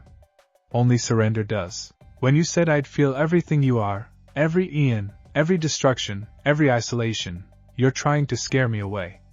But here's the thing. He stepped closer. I've already carried weight that should have crushed me. My father's legacy. Earth's survival. The burden of being the last hope against extinction. Adding your history to mine? It's just more weight. And I'm really good at carrying weight I shouldn't be able to hold. Beerus stared. You're insane, probably. But I'm also still here. Gohan smiled without humor. So let's do this. Bind our life forces. Share your Ians. See if this mortal breaks or bends or somehow finds a way to make it work. Because backing out now doesn't solve anything, and moving forward at least gives us a chance. A microscopic chance. I've won on worse odds. The silence stretched. Then, impossible, unexpected, Beerus laughed. Not cruel. Not mocking. Genuine amusement at the absurdity of a mortal challenging cosmic certainty with nothing but confidence and desperation. You really are something else. She shook her head. Fine. We proceed. Tomorrow. But when your mind shatters, don't blame me. I warned you. Fair enough. When I survive, you owe me an apology. Gods don't apologize. Then you'll be the first. Gohan extended his hand again. Deal? Beerus looked at his hand. At him. Something shifted in her expression, walls lowering fractionally, allowing possibility to seep through cracks and divine certainty. She took his hand. Deal. Though you're a fool for making it. I'm a fool who's still breathing. That counts for something. They shook. Partnership reaffirmed despite apocalyptic warnings. 2 beings staring at impossible odds and choosing to proceed anyway because the alternative was worse. The garden around them bloomed brighter. As if reality itself approved. One more thing. Beerus released his hand. During the ceremony, you'll need an anchor. Something from your mortal life that grounds you when divine power floods your consciousness. Most choose objects, weapons, mementos. What's yours? Gohan thought immediately of his GI. Piccolo's final gift. But that felt insufficient for what Beerus described. Then he remembered. My students. The answer came clear. Certain. The people I'm protecting. Not objects. Not memories. Living connections. If your history tries to drown me, I'll hold on to them. Remember why I'm doing this. Mortals as anchors. Beerus considered. Unconventional. Could work. Could fail catastrophically. We'll find out tomorrow. She turned away. Started walking back toward the palace. Where are you going? Gohan called. To meditate. To prepare. To make peace with potentially killing my intended through incompatibility. Over her shoulder, you should do the same. Tomorrow changes everything. One way or another, she vanished. Teleportation or incredible speed, Gohan couldn't tell which. He stood alone in the gardens. Processing. Analyzing. Coming to terms with warnings that should send him running but somehow only strengthened his resolve. 3 previous attempts. 3 failures. He'd be the exception. Had to be. Failure meant more than death. It meant abandoning Earth. Leaving them vulnerable. proving that mortals couldn't bridge the divine-mortal gap. Unacceptable. Gohan spent the rest of the day in meditation. Not the formal kind Piccolo taught. Just stillness. Preparing his mind for invasion. Building mental fortresses from willpower and determination. Trunks appeared in the floating crystal. Training students. Living his life. Unaware that tomorrow his mentor either transcended mortality or collapsed into madness, Bulma worked in her lab. Building. Creating. Solving problems through science and stubbornness. Earth turned. Oblivious. Safe for now. Gohan watched them all. Memorized faces. Cataloged reasons to survive. Because tomorrow he'd need them. Every single one. Tomorrow arrived too fast and not fast enough. Gohan woke to Whis already in his quarters. The angel held ceremonial robes. White and gold, formal beyond anything Earth had produced. Big day. Whis's cheerfulness felt forced. Lady Beerus is already preparing. The guests have begun arriving. Quite the turnout actually. All 12 universes represented. Even Lord Zeno expressed interest in attending, though he decided against it. Too much formality for his tastes. Gohan dressed mechanically. The robes fit perfectly. Of course they did. Divine tailoring. Whis. His voice came out rough. The previous attempts. The mortals who failed. What were they like? The angel's smile faded. Powerful. Strong-willed. Champions of their respective worlds. Not so different from you. Then what made them fail? They tried to resist. Fought against the divine essence flooding them instead of accepting it. Built walls instead of channels. Broke under pressure they refused to bend with. Whis adjusted Gohan's collar. You must do the opposite. When Lady Beerus's existence enters yours, don't fight. Flow. Adapt. Let it wash through you while holding your core intact. That's impossible. Yes. But you specialize in impossible, don't you? Gohan managed a weak smile. Guess I'll find out. The ceremony hall defied comprehension. Crystalline architecture stretched toward infinity. Seats arranged in impossible geometries. Each guest visible from every angle simultaneously. Reality bent to accommodate divine perspective. Gods filled those seats. Supreme Kais from 12 universes. Elegant. Knowing. Watching with eyes that saw past flesh into soul. Gods of destruction. Each one radiating power that made Gohan's survival instincts scream. Some looked humanoid. Others defied categorization. All shared that same aura of leashed apocalypse. Angels. 12 attendants standing beside their respective gods.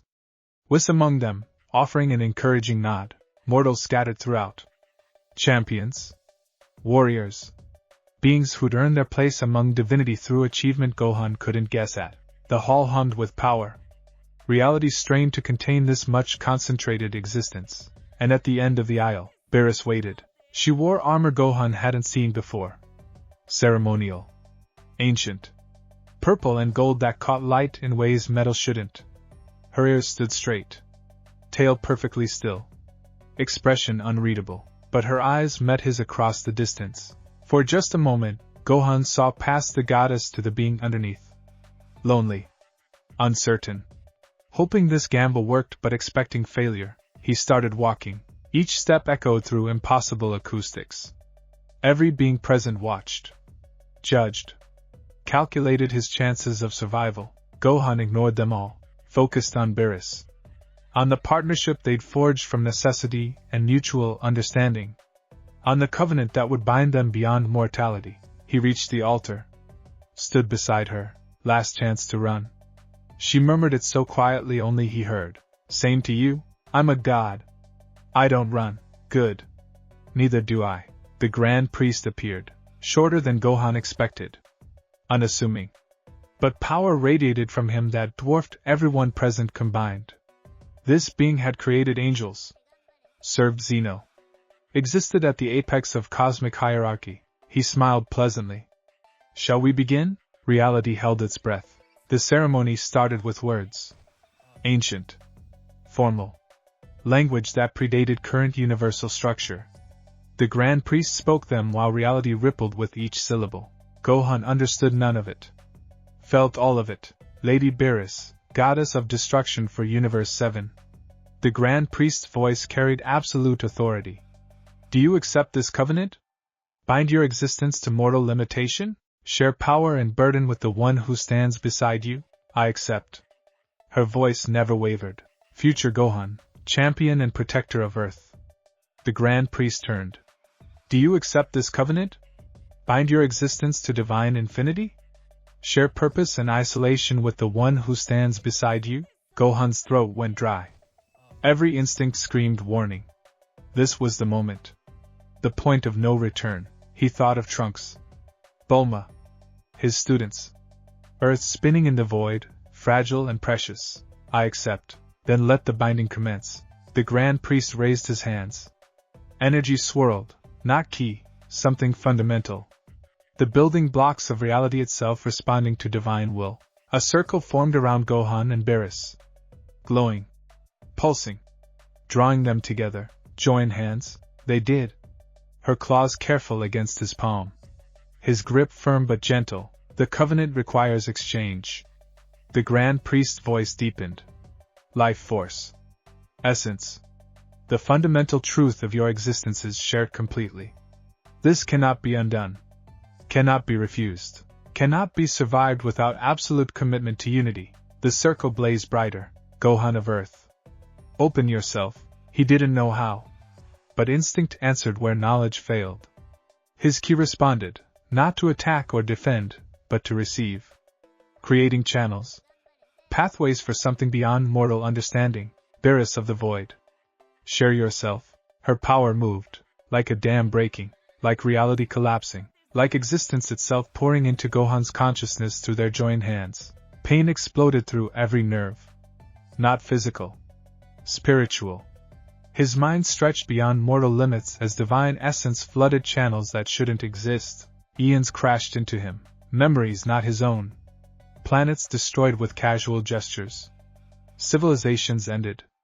Stars snuffed like candles. All of it washing through his consciousness in seconds that felt like millennia. Loneliness. Gods don't have friends. Don't need connection. Exist in isolation so complete that mortals couldn't comprehend the void. But underneath, Beerus remembered wanting. Yearning. Watching mortals form bonds she'd been denied by cosmic role. Envying what she destroyed. The weight crushed down. Threatened to shatter everything Gohan was. He thought of Trunks, fighting beside him. Brothers through apocalypse. The weight lessened. Fractionally, he thought of Bulma, building hope from ashes. Refusing despair. Another fraction lighter. He thought of his students, learning. Growing. Carrying humanity forward. The crushing pressure became manageable. Barely. But manageable. Don't resist. Flow. Was his advice echoed through the chaos. Gohan stopped fighting.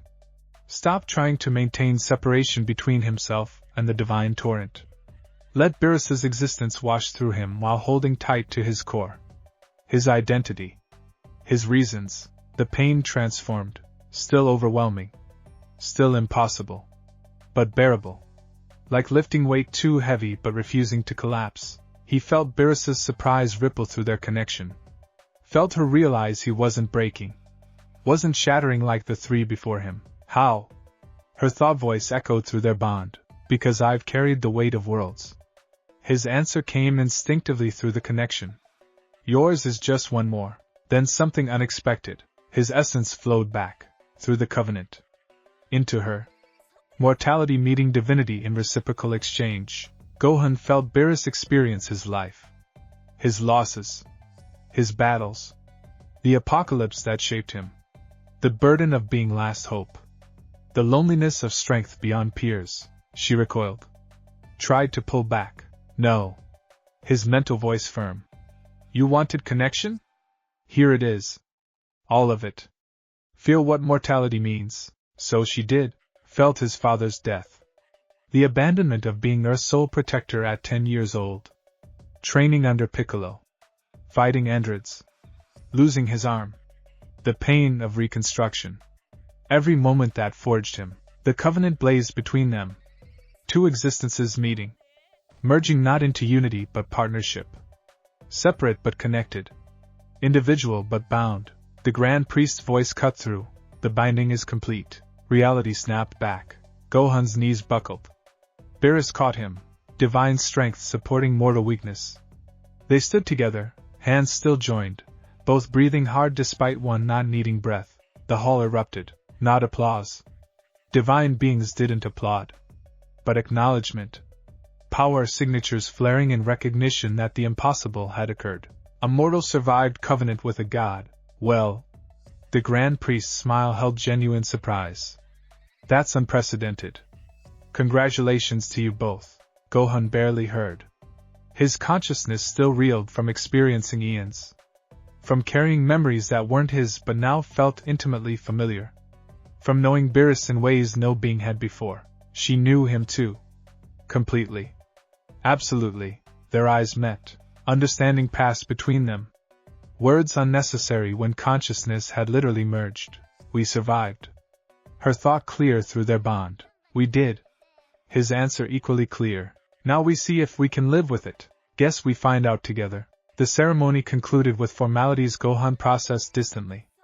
Declarations. Blessings. Cosmic bureaucracy surrounding the fact that mortal and divine were now bound beyond separation. Guests began departing. Reality folding to let them exit. Gods returning to their universes. Angels gathering their charges. Whis approached. Remarkable. Truly. You've made history, Master Gohan. The first mortal to successfully bond with a god of destruction. Lucky me. Gohan's voice came out rough. What happens now? Now? Whis gestured toward where Beerus stood speaking with another destroyer. Now you both learn to exist as partners. Navigate the Covenant's changes. Discover what your combined potential enables. His smile turned knowing. The hard part is just beginning. Great. Looking forward to it. But despite the sarcasm, despite the exhaustion, despite everything, Gohan felt the bond humming between himself and Beerus. Felt her presence in his mind, not invasive but there. Constant. Connected. And against all probability, against all logic, it felt right. Like finding a piece he hadn't known was missing. Tomorrow would bring challenges. Adjustments. Learning to navigate partnership with a being who could destroy him casually. But tonight future Gohan stood in a hall of gods, bound to divine power, alive against all odds. And somewhere through the bond, he felt Beerus's cautious satisfaction mirror his own. They'd survived. The rest would come. One impossible day at a time. The portal deposited them on Beerus's planet without warning. One moment, ceremonial hall filled with cosmic witnesses.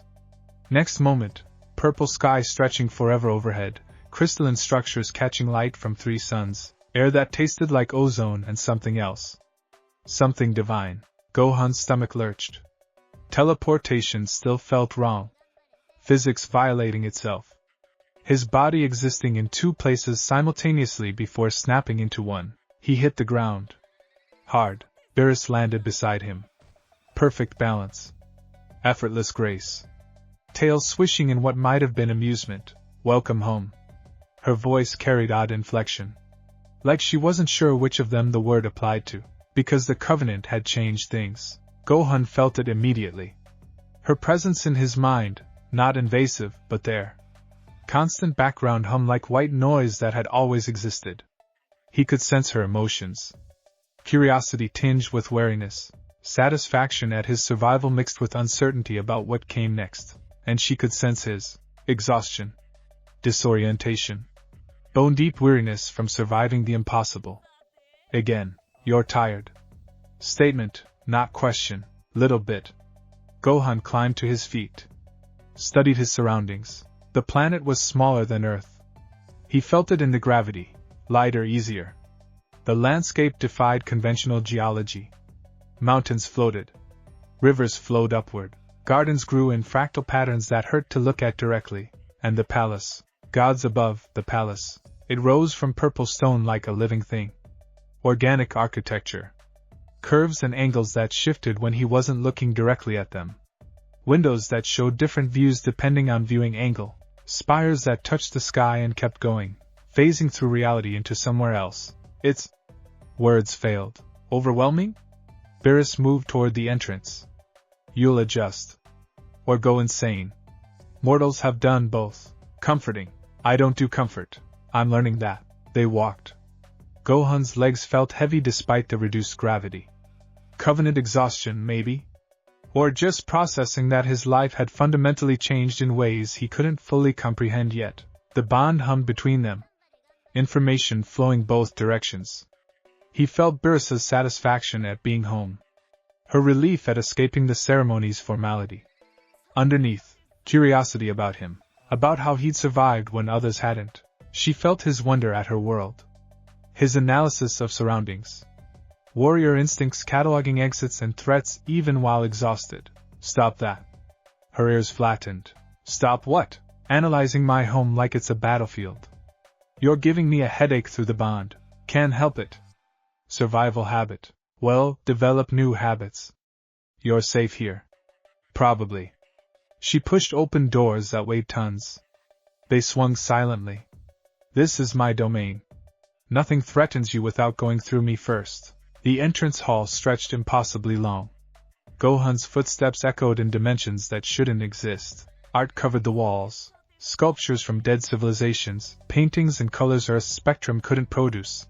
Artifacts that hummed with residual power. Beerus noticed his attention. Spoils. From planets I've destroyed. I keep reminders. Prevent myself from forgetting what destruction means. That's surprisingly thoughtful. Don't mistake me for benevolent. Sharp correction. I destroyed because it's necessary. Balance demands it. But I remember what I take. That's the difference between destruction and cruelty. They climbed stairs. Up. Up. Higher than physics should allow. Gohan's breath came harder despite the light gravity. His body still processing covenant trauma. Beerus slowed. Glanced back. You need rest. I'm fine. You're a terrible liar. I can literally feel your exhaustion through our bond. Then stop feeling it. Not how this works. She stopped. Turned fully.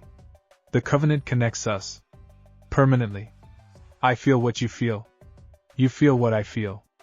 There's no privacy. No separation. That's what you agreed to.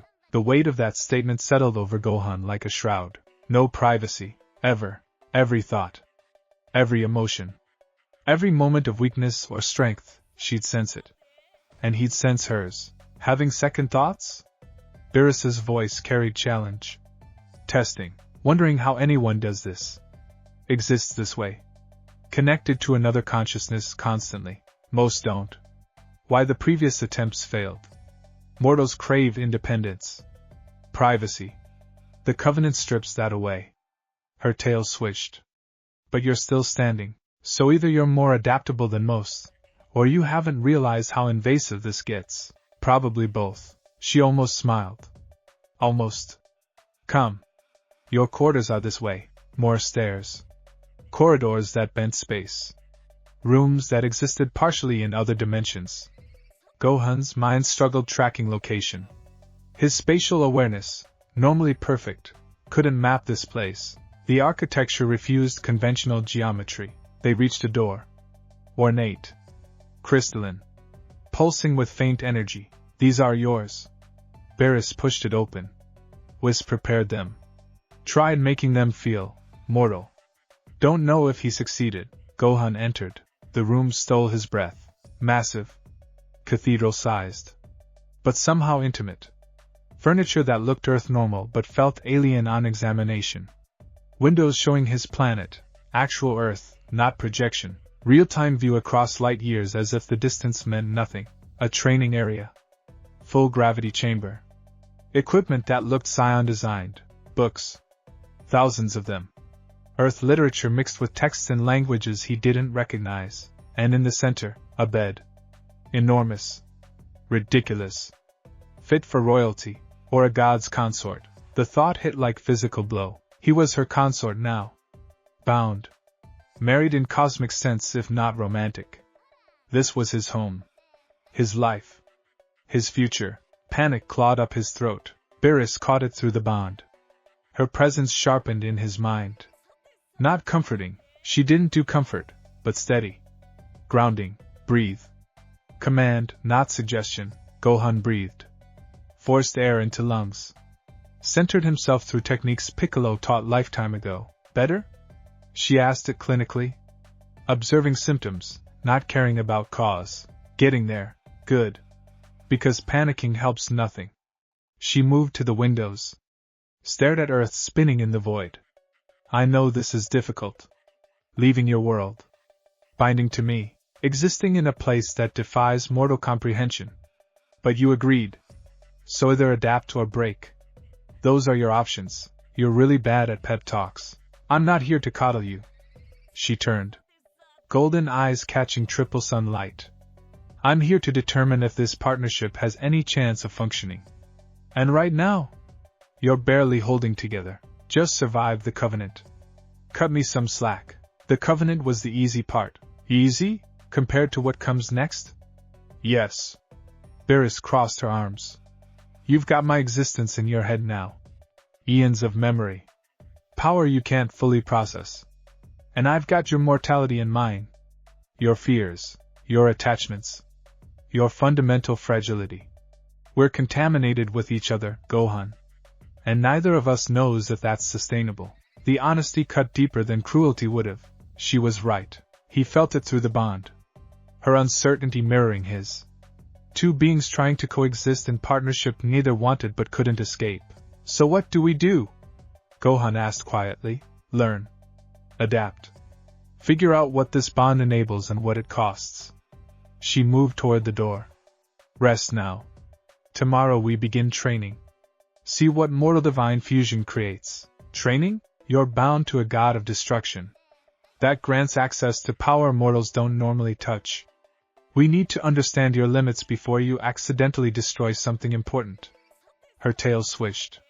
Sleep. Heal. Process. I'll be in my chambers if you need me. Though preferably don't need me. I value my isolation. She left, door closing with whisper-quiet finality. Gohan stood alone in quarters that felt simultaneously too large and too small. The bond hummed. Beerus's presence retreating but not vanishing. He could sense her moving through the palace, could feel her relief at solitude mixed with lingering curiosity about him, and she felt his exhaustion, his homesickness, his determination to make this work despite everything. The bed called. Gohan collapsed onto it. Impossibly soft. Perfectly supportive. His body sank into comfort that felt engineered for his specific physiology. Sleep came fast, and with it, dreams. Fire everywhere. West City burning. Androids laughing. Screaming that never stopped. Gohan ran through flames. Searching. Calling for survivors who wouldn't answer because they were already dead. All dead. Everyone dead except him. Always except him. Why do you keep fighting? Android 17's voice echoed through destruction. You can't win. You're alone. Weak. Nothing. I'm not nothing. Gohan powered up. Golden aura blazing. I'm Earth's protector. You're Earth's failure. The scene shifted. Now he stood before Cell. Perfect form. Smiling. Confident. Your father couldn't stop me. What makes you think you can? Because I have to. Gohan's fists clenched. No other option. There's always death. Simple. Easy. Peaceful. Peace is for after. Right now I fight. Cell lunged, and became Beerus. Purple fur. Golden eyes. Divine power that made Cell look like an insect. You can't survive me. Her voice echoed through dimensions. No mortal can. Watch me. They clashed. Power against power. Mortal determination against divine inevitability. But something was different. Her strength didn't overwhelm him. Instead it flowed, like water finding channels. Her power moving through the covenant bond. Accessible. Usable. Gohan's aura shifted. Gold tinged with purple. Divine energy mixing with Super Saiyan. Impossible. Beerus breathed. You shouldn't be able to. He woke, gasping. Sweating. Disoriented. The quarters were dark. Triple suns had set. Purple night pressing against windows. Gohan's heart hammered against ribs. Dream or vision or covenant-induced hallucination, he couldn't tell, but the sensation lingered. Power. Divine power. accessible through the bond if he knew how to reach it. Interesting dream. Beerus's mental voice cut through the darkness. Not invasive. Just there. I felt it too. Through our connection. You were watching? I was sleeping. Your subconscious woke me. Loudly, Gohan sat up. Rubbed his face. The bond pulsed between them. He could sense her in distant chambers. Annoyed at the interruption but also curious about what he'd experienced. The power in the dream. Was that real? Can I actually access your strength through the covenant? Silence. Long enough that Gohan thought she wouldn't answer. Then unknown. The bond is new. Unprecedented. Your dream might be wish fulfillment. Or it might be the covenant showing you possibilities. We need to test it. How? Tomorrow. Training. Now go back to sleep. And try not to project your nightmares so loudly. Some of us enjoy rest. Her presence withdrew. Not gone but muted. Giving him space while remaining connected, Gohan lay back down. Stared at the ceiling that showed constellations from angles impossible in normal space. Divine power through the covenant. If true, if even remotely possible, it changed everything. Made him not just Earth's protector but something more. Something unprecedented. Sleep reclaimed him eventually. Dreamless this time, but the potential lingered. Waiting, morning arrived in colors. Purple dawn bleeding into orange noon into crimson evening, all simultaneously. Time worked differently here. Days didn't follow linear progression. Moments overlapped. Past and future visible from present's perspective. Gohan's mortal brain struggled with it. But he adapted. Because adaptation was survival, and survival was everything. He found training clothes in the closet. Familiar GI but fabric that felt alien. Lighter. Stronger. Engineered for durability beyond Earth materials. The door chimed before he finished dressing. Enter. The word felt automatic. Was glided in. Carrying a tray. Steam rising from cups that smelled like breakfast and nostalgia combined. Good morning. Impossibly cheerful. Lady Beerus requests your presence in the training grounds. After you eat, of course. Can't fight on an empty stomach. She wants to train?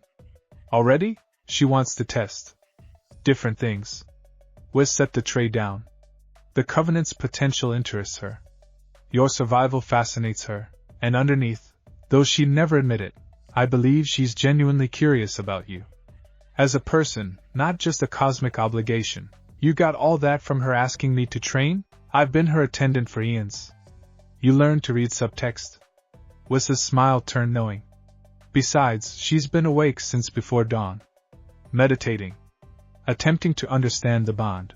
She feels you in her consciousness the same way you feel her.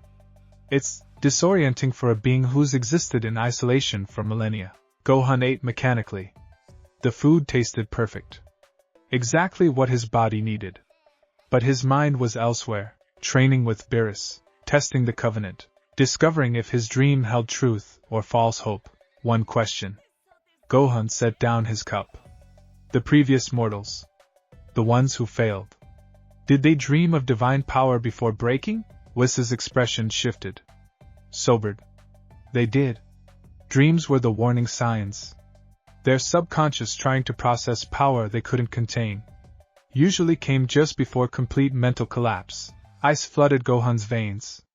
So my dream could be the same. Or could be different. You survived the initial binding. That alone makes you exceptional. Whether you can progress beyond survival into partnership? That's what today determines.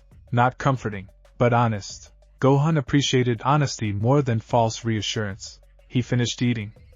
Followed Whis through corridors that bent reality. Down. Down. Deep beneath the palace into spaces that felt ancient. Primal. Places where power had concentrated over eons. The training grounds. Vast. Endless. Space expanded beyond visual limits. The floor was something between stone and crystal. The sky showed stars despite being underground. Physics here were suggestions at best. Beerus waited in the center. She wore different armor. Training gear. Sleeker. Built for movement rather than ceremony. Her tail swished in slow rhythm. Impatient. Gohan felt it through the bond. Her anticipation. Her curiosity. Her wariness about what they might discover. You're late. She called across the distance. By what measure? Time doesn't work normally here. By my measure. Which is the only one that matters. But her tone lacked real bite. Come. We're testing your capabilities. See what the Covenant changed. Gohan walked forward. Each step echoing in impossible acoustics. The bond pulsed stronger as distance closed. Her presence in his mind sharpening until he could almost hear her thoughts. Almost. First test. Beerus gestured casually. A boulder materialized. House-sized. Floating. Destroy it. Use your normal strength. Simple enough. Gohan powered up. Golden aura blazing. Super Saiyan transformation smooth as breathing. Power multiplied 50-fold. He launched himself forward. Fist extended. The boulder exploded. Fragments everywhere. Dust clouds. Impact crater forming beneath him. Acceptable. Beerus sounded unimpressed. Now do it again. Same rock. But this time, reach through the bond. Feel my power. See if you can access it. Another boulder appeared. Identical size. Gohan centered himself. Felt for the Covenant connection. It hummed at the edge of perception. Her presence. Her strength. Divine power that dwarfed his own. He reached. Nothing happened. You're trying too hard. Beerus circled him. Predatory. Assessing. Divine power isn't something you force. It flows. Responds to need, not want. Try again. But this time, don't think about accessing my strength. Just fight. Let instinct guide you. Gohan attacked. No thought. Pure action. Warrior instincts honed by survival. His fist struck the boulder. Purple lightning crackled around his arm. The rock didn't explode. It disintegrated. Molecular bonds severing. Existence ceasing. Complete annihilation. Gohan stared at his fist. Purple energy still dancing across knuckles. Fading slowly. Impossibly. There it is. Beerus's voice carried satisfaction. Surprise. Destruction energy. You just used my power. Channeled it through the Covenant without conscious effort. How? Because the bond runs deeper than thought. Instinct to instinct. When you fought without overthinking, the connection opened. My destruction flowed through you. She moved closer. Studying him. This is unprecedented. Previous mortals couldn't even sense divine energy through their bonds, let alone use it. So I'm special? Gohan powered down. The purple lightning vanished. Or lucky? Both. Neither. Too soon to determine. Beerus created another boulder. Then another. 10 floating rocks surrounding them. Destroy them all. Use my power each time. Learn the flow. Gohan moved. Rock to rock. Fist and foot and ki blast. Each strike channeling that strange purple energy. Destruction following his will. The boulders ceased existing wherever he touched. It felt wrong. Right. Powerful beyond measure but fundamentally alien. This wasn't his strength. It was borrowed. Divine power flowing through mortal channels that shouldn't support it. But it worked. The last boulder disintegrated. Gohan landed. Breathing hard despite the light exertion. Channeling Beerus's power took something from him. Energy beyond physical. Like using muscles he'd never known existed. Enough. Beerus waved her hand. The training ground reset. Craters vanishing. Dust settling. Perfect restoration. You're adapting faster than anticipated. Either your Saiyan physiology makes divine power more compatible, or the Covenant bonded deeper than normal. Either way, you've proven something important. What's that? That this partnership might actually have combat applications beyond symbolic unity. Her tail swished faster. Excited. A mortal with access to destruction energy, channeling divine power through Saiyan transformation. The tactical possibilities are. She stopped. Caught herself. But that's secondary. Right now you need control. Using my power without killing yourself in the process. It hurt. Gohan admitted. Not physically. But something deeper. Like running current through wiring not built for that voltage. Accurate metaphor. Your mortal body isn't designed for divine energy. The Covenant creates pathways, but they're new. Unstable. Overuse could burn you out. Literally.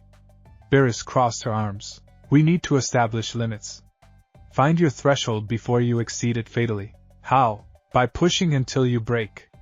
Then pulling back slightly. She said it matter-of-factly. Like discussing weather. Don't worry. I'll heal you if it gets too bad. Probably. That probably inspires such confidence. Good. Overconfidence gets mortals killed. She dropped into fighting stance. Now. Fight me. For real this time. Use everything, your strength, my power, the Covenant connection. Show me what fusion creates. Gohan's stomach dropped. You want me to fight you? Seriously? How else do we test limits? Her aura flared. Purple energy crackling. Yesterday was evaluation. Today is education. And tomorrow, assuming you survive, we determine what role you play in maintaining universal balance. Maintaining balance? You're bound to a god of destruction. Sharp interruption. That makes you part of the cosmic order whether you accept it or not. Earth's protector is fine for mortal concerns. But you've transcended that now, entered a larger world with larger threats. Time to expand your perspective. She attacked. No warning. No build-up. Just movement faster than thought. Gohan's instinct screamed. He dodged. Barely. Her fist carved air where his head had been. The pressure wave from that missed strike cratered the ground behind him. Too slow. Beerus pressed forward. Combination of strikes that blurred together. If I wanted you dead, you'd be dead 10 times over. Gohan blocked. Parried. Retreated. Each impact sending shockwaves through his arms. She wasn't holding back as much as yesterday. Still not trying to kill him. The bond made her restraint obvious. But pushing, testing. Forcing him to adapt or collapse, he transformed. Super Saiyan. Then further. Pushing toward the limits of his power. Not enough. She was faster. Stronger. Operating on a level that made their gap feel cosmic. Use my power. Her mental voice cut through combat. Stop thinking like a mortal. You have access to divinity. Use it. Gohan reached through the bond. This time, consciously. Deliberately. Feeling for that purple energy. Destruction waiting to be channeled. It came, flooding through their connection. Divine power mixing with Super Saiyan. His aura shifted. Gold bleeding into purple at the edges. Energy signature changing from mortal to something else. Something new. Beerus's eyes widened. There. That's, Gohan struck. Speed that surprised even himself. His fist crashed into her guard. She blocked, but the impact drove her back. Actually drove her back. A god of destruction giving ground to mortal strength fused with divine power. Better. Her smile was all teeth and violence. Much better. They clashed. The training ground shook. Reality strained, containing their exchange. Purple and gold energy mixing. Creating patterns. Mandala of destruction and determination spiraling outward. Gohan felt his limits approaching. The divine power burned. His channels screaming overload. But he pushed further. Testing. Learning. Understanding what the Covenant enabled. His fist connected with her jaw. Solid hit. Real damage. Beerus's head snapped back. Blood, actual divine blood, spilled from split lip. They froze, both staring. Comprehending what had just happened. A mortal had made a god of destruction bleed. Impossible. Beerus touched her lip. Stared at blood on her fingers. You actually hurt me. I didn't mean, don't apologize. She laughed. Wild. Genuine. Do you understand what you've done? No mortal has drawn my blood in eons. Eons. And you just, her power exploded, not anger. Excitement. Pure battle lust that reminded Gohan disturbingly of his father's Saiyan nature. Again. She launched herself forward. Do it again. The fight escalated. Gohan channeled more divine power. Pushed his limits harder. The covenant bond sang between them, information flowing. Her combat experience bleeding into his technique, his adaptability enhancing her strategies. They moved together, not as opponents but as partners, understanding each other's movements through the bond, anticipating, complementing, creating synergy that transcended individual capability. Gohan landed a kick. Beerus countered with elbow strike. He blocked. She swept his legs. They broke apart, circled, attacked again, purple and gold energy painting the training ground in colors reality shouldn't support. Then, Gohan's channels burned. Overload approaching critical. His body screaming that it couldn't sustain divine power any longer. He collapsed, transformation dropping, power fading, falling. Beerus caught him. Divine speed. Gentle despite her strength. She lowered him to the ground. Concern flickering across her features before being hidden behind divine indifference. You exceeded your threshold. Statement, not question. I felt it through the bond. Your channel's burning out. Sorry. Gohan gasped. Thought I could. You did remarkably well. She pressed her palm against his chest. Healing energy flooded through him. Different from Whis' gentle restoration. This was aggressive. Forceful. Fixing damage through divine command rather than careful encouragement. The fact you lasted that long channeling destruction energy is unprecedented. Most mortals would have burned out in seconds. How long did I last? 3 minutes? Maybe 4. That's it. Disappointment colored his voice. 4 minutes of useful divine power before collapse? For your first attempt? While learning on the fly? While fighting me simultaneously? Beerus's tail swished. It's extraordinary. With training, you'll extend that. Maybe reach 10 minutes, 15 if we're lucky. That's not much, it's everything. She helped him sit up. 15 minutes of mortal divine fusion could change battles. Could stop threats that normally require God-level intervention. Could make you, she stopped. Reconsidered her words. Could make you genuinely useful in maintaining universal balance. Gohan noticed the hesitation. Felt through the bond what she'd almost said. Could make you my equal, not in raw power. Never that. But in capability. In tactical value. In partnership potential. This changes things. Beerus stood. Offered her hand. You're not just symbolic consort anymore. You're actual combat asset. Unprecedented fusion of mortal and divine that creates new possibilities. Gohan took her hand. Let her pull him up. So what now? Now you rest. Recover. Let your channels heal from overuse. She started walking toward the exit. Tomorrow we continue training. Push your limits incrementally. Build your tolerance for divine energy. And, she paused at the doorway. Look back, and we figure out what it means that I enjoyed fighting you. Actually enjoyed it. First time in centuries I've felt challenged during training. The admission hung between them, vulnerable. Unexpected. Before Gohan could respond, she vanished. Teleportation or incredible speed, he couldn't tell which. The bond hummed. Her presence retreating but not vanishing. He could feel her emotions. Confusion. Excitement. Wariness about what their partnership was becoming, mirroring his own. Gohan stood alone in the training ground. Processing. Analyzing. Coming to terms with the fact that he just fought a god of destruction. Used her power. Made her bleed. And somehow, impossibly, earned her respect. The Covenant was changing things. Changing them both. And neither knew if that was good or catastrophic. The next days blurred together. Training. Rest. Training. Meditation. Training again. Beerus pushed him relentlessly. Testing limits. Exploring the Covenant's potential. Each session left Gohan burned out. Exhausted beyond physical. His channels adapting slowly to divine energy flow. But he improved. 4 minutes became 5. Then 6. His tolerance for destruction power increasing incrementally. His understanding of the Covenant deepening. And they talked. Not deep conversations. Beerus wasn't built for emotional vulnerability. But exchanges. Observations.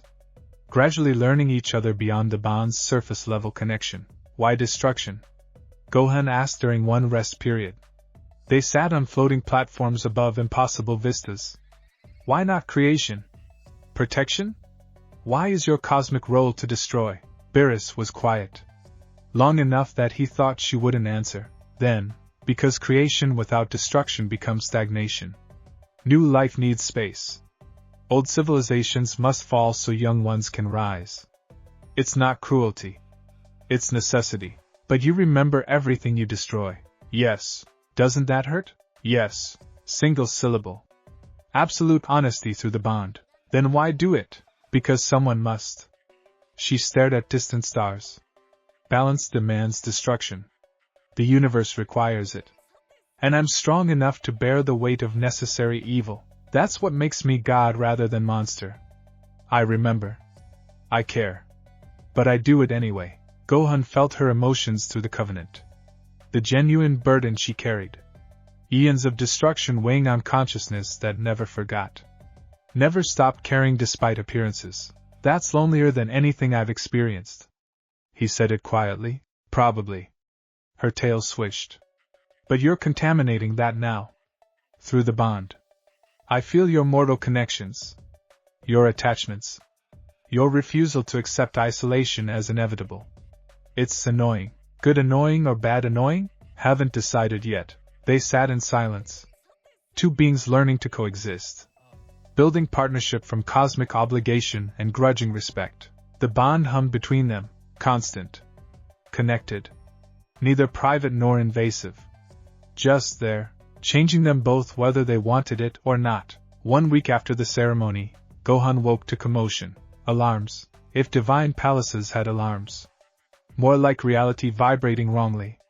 Warning signals bypassing ears to register directly in consciousness. Threat. Danger. Emergency. Gohan was moving before full wakefulness. Jian.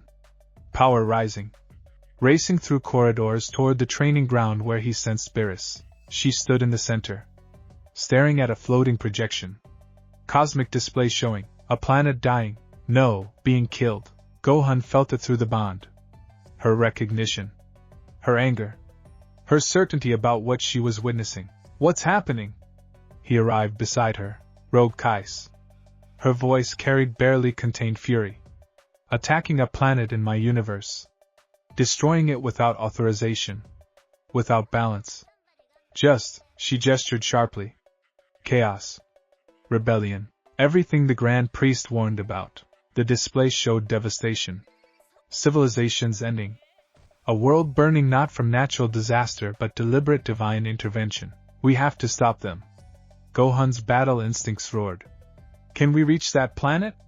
Intervene? It's 3 galaxies away. Can you teleport us there? Beerus stared at him. You want to fight Rogue Kais? Actual divine beings?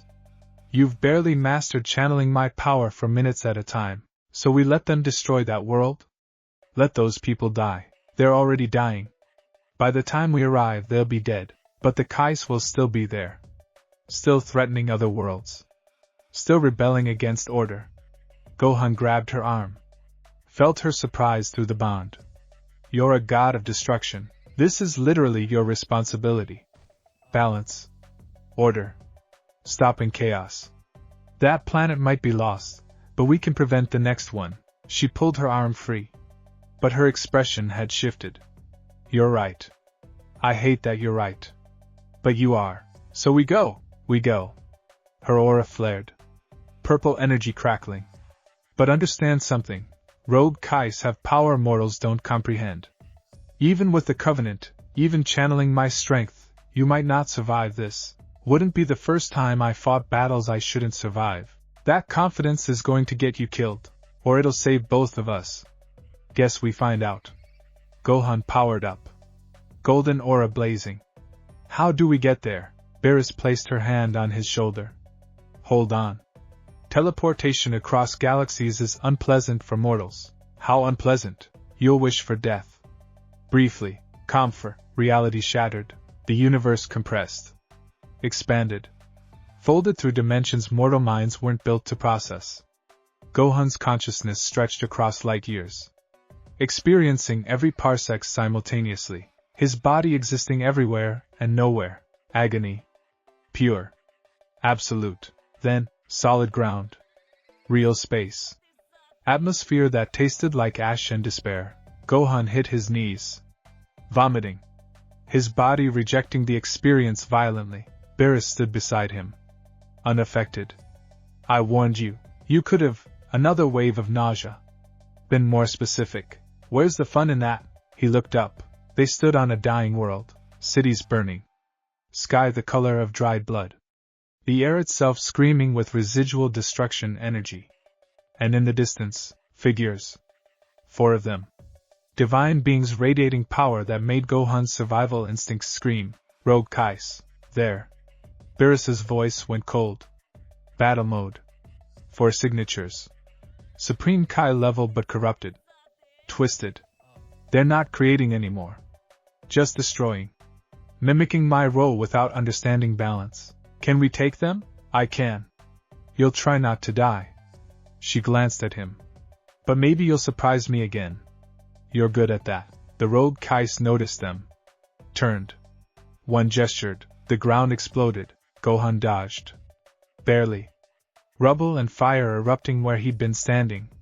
Divine power reshaping reality into weapon. Beerus! One of the rogues called out. Female. Voice carrying across devastation. The Grand Priest's lapdog. Come to stop our revolution, come to end it. Beerus's aura blazed brighter. You've overstepped. Destroyed without authorization. Violated cosmic order. Order is tyranny. The Grand Priest's decree binding gods to mortals proves it. The rogue Kai gestured at Gohan. You've been leashed. Reduced. Made subservient to that worm. Gohan felt Beerus's rage spike through the bond. That worm is my partner. Her voice could have frozen stars. And you're about to discover what offending a god of destruction costs. She moved, faster than sight. Collision with the lead rogue Kai. Power against power. Purple energy clashing with corrupted divine light. The other 3 rogues focused on Gohan, the mortal. One sneered. Male. Ancient beyond measure. Let's see if he screams before dying. They attacked. Simultaneously. Coordinated. Divine power that should have ended him instantly. Gohan transformed. Super Saiyan. Then reached through the bond. Felt for Beerus's power. Destruction energy waiting. It came, flooding through their connection. Purple lightning wrapping around golden aura. His power multiplying beyond Saiyan limits. The first rogue Kai's attack met his fist. Destruction energy annihilated the technique. Turned divine power into nothing. Impossible! The Kai's eyes widened. He's channeling. Gohan's kick caught him in the ribs. Sent him flying. Crashed through ruins already devastated. 2 left focused on him. They were faster. Stronger. Gods fighting mortal channeling borrowed power. But Gohan had something they didn't. The bond. Beerus's combat experience flowing through their connection. Eons of fighting technique bleeding into his movements. He dodged attacks that should have killed him. Countered with precision beyond his training. And Beerus felt his battle. Sensed his needs through the covenant. Divine power surged stronger. She was feeding him energy. Supporting from distance. Their bond transforming from connection into genuine combat synergy. Gohan fought like he never fought before. Faster. Stronger. Every strike channeling destruction. Every dodge guided by divine intuition. He landed hits. Real damage. Forcing rogue Kais to retreat. To reconsider. To recognize that this mortal was more than expected. Enough. The female Kai disengaged from Beerus. Focused on Gohan. If the mortal is so important, let's see how she reacts when he dies. Power gathered. Enormous. Apocalyptic. Energy meant to erase Gohan from existence completely. No defense would hold. No dodge could save him. Death compressed into single technique. The attack launched. Beerus appeared between them. Teleportation. Instant. Her back to Gohan. Facing the apocalyptic attack head-on. No. Single word. Absolute authority. Her hand caught the attack. Destruction energy meeting destruction attempt. Divine power against divine power. The technique ceased existing, not blocked, not deflected. Simply, gone. Erased by a god of destruction operating at full capacity. You threaten my partner. Beerus's voice carried weight that bent reality. You attack someone under my protection. You forget what I am. Her aura exploded. True divine power. Unrestrained. The full force of a god of destruction unleashed. The rogue Kais fled. Teleporting. Escaping. Recognizing when they'd been outmatched. Silence fell across the dying world. Beerus stood like statue. Power still radiating. Then slowly, carefully, it retracted. Pulled back into her compact frame, she turned to Gohan. Are you hurt? No. You saved me, obviously. You're bound to me. Your death reflects poorly on my judgment. But through the bond, he felt the truth. She'd been terrified. Genuinely scared when that attack launched. Not for herself, she could have tanked it. Scared for him. For her partner. For the mortal she was starting to care about despite herself. Thank you? Gohan said quietly. Don't make me regret it. But her tail swished. Please, despite her tone, they stood together on a dead world. Covered in ash and residual destruction. Victory and tragedy mixed together. This is what balance means. Beerus gestured at the devastation. This planet died. That's tragedy. But we stopped 4 rogue Kais from destroying more. That's necessary evil. Both are true simultaneously. I hate it, so do I. She started walking. But hating it while doing it anyway, that's what makes us different from the rogues. They enjoy destruction. We endure it. Gohan followed. Processing. Understanding cosmic responsibility in ways his mortal life hadn't prepared him for. The bond hummed. Her emotions and his mixing. Separate but connected. Partners, you fought well. Beerus said it grudgingly. Better than expected. The Covenant synergy worked in real combat. That's significant. Does this mean I'm useful? Don't push it. But she almost smiled. Though yes. You're becoming genuinely useful. Annoying.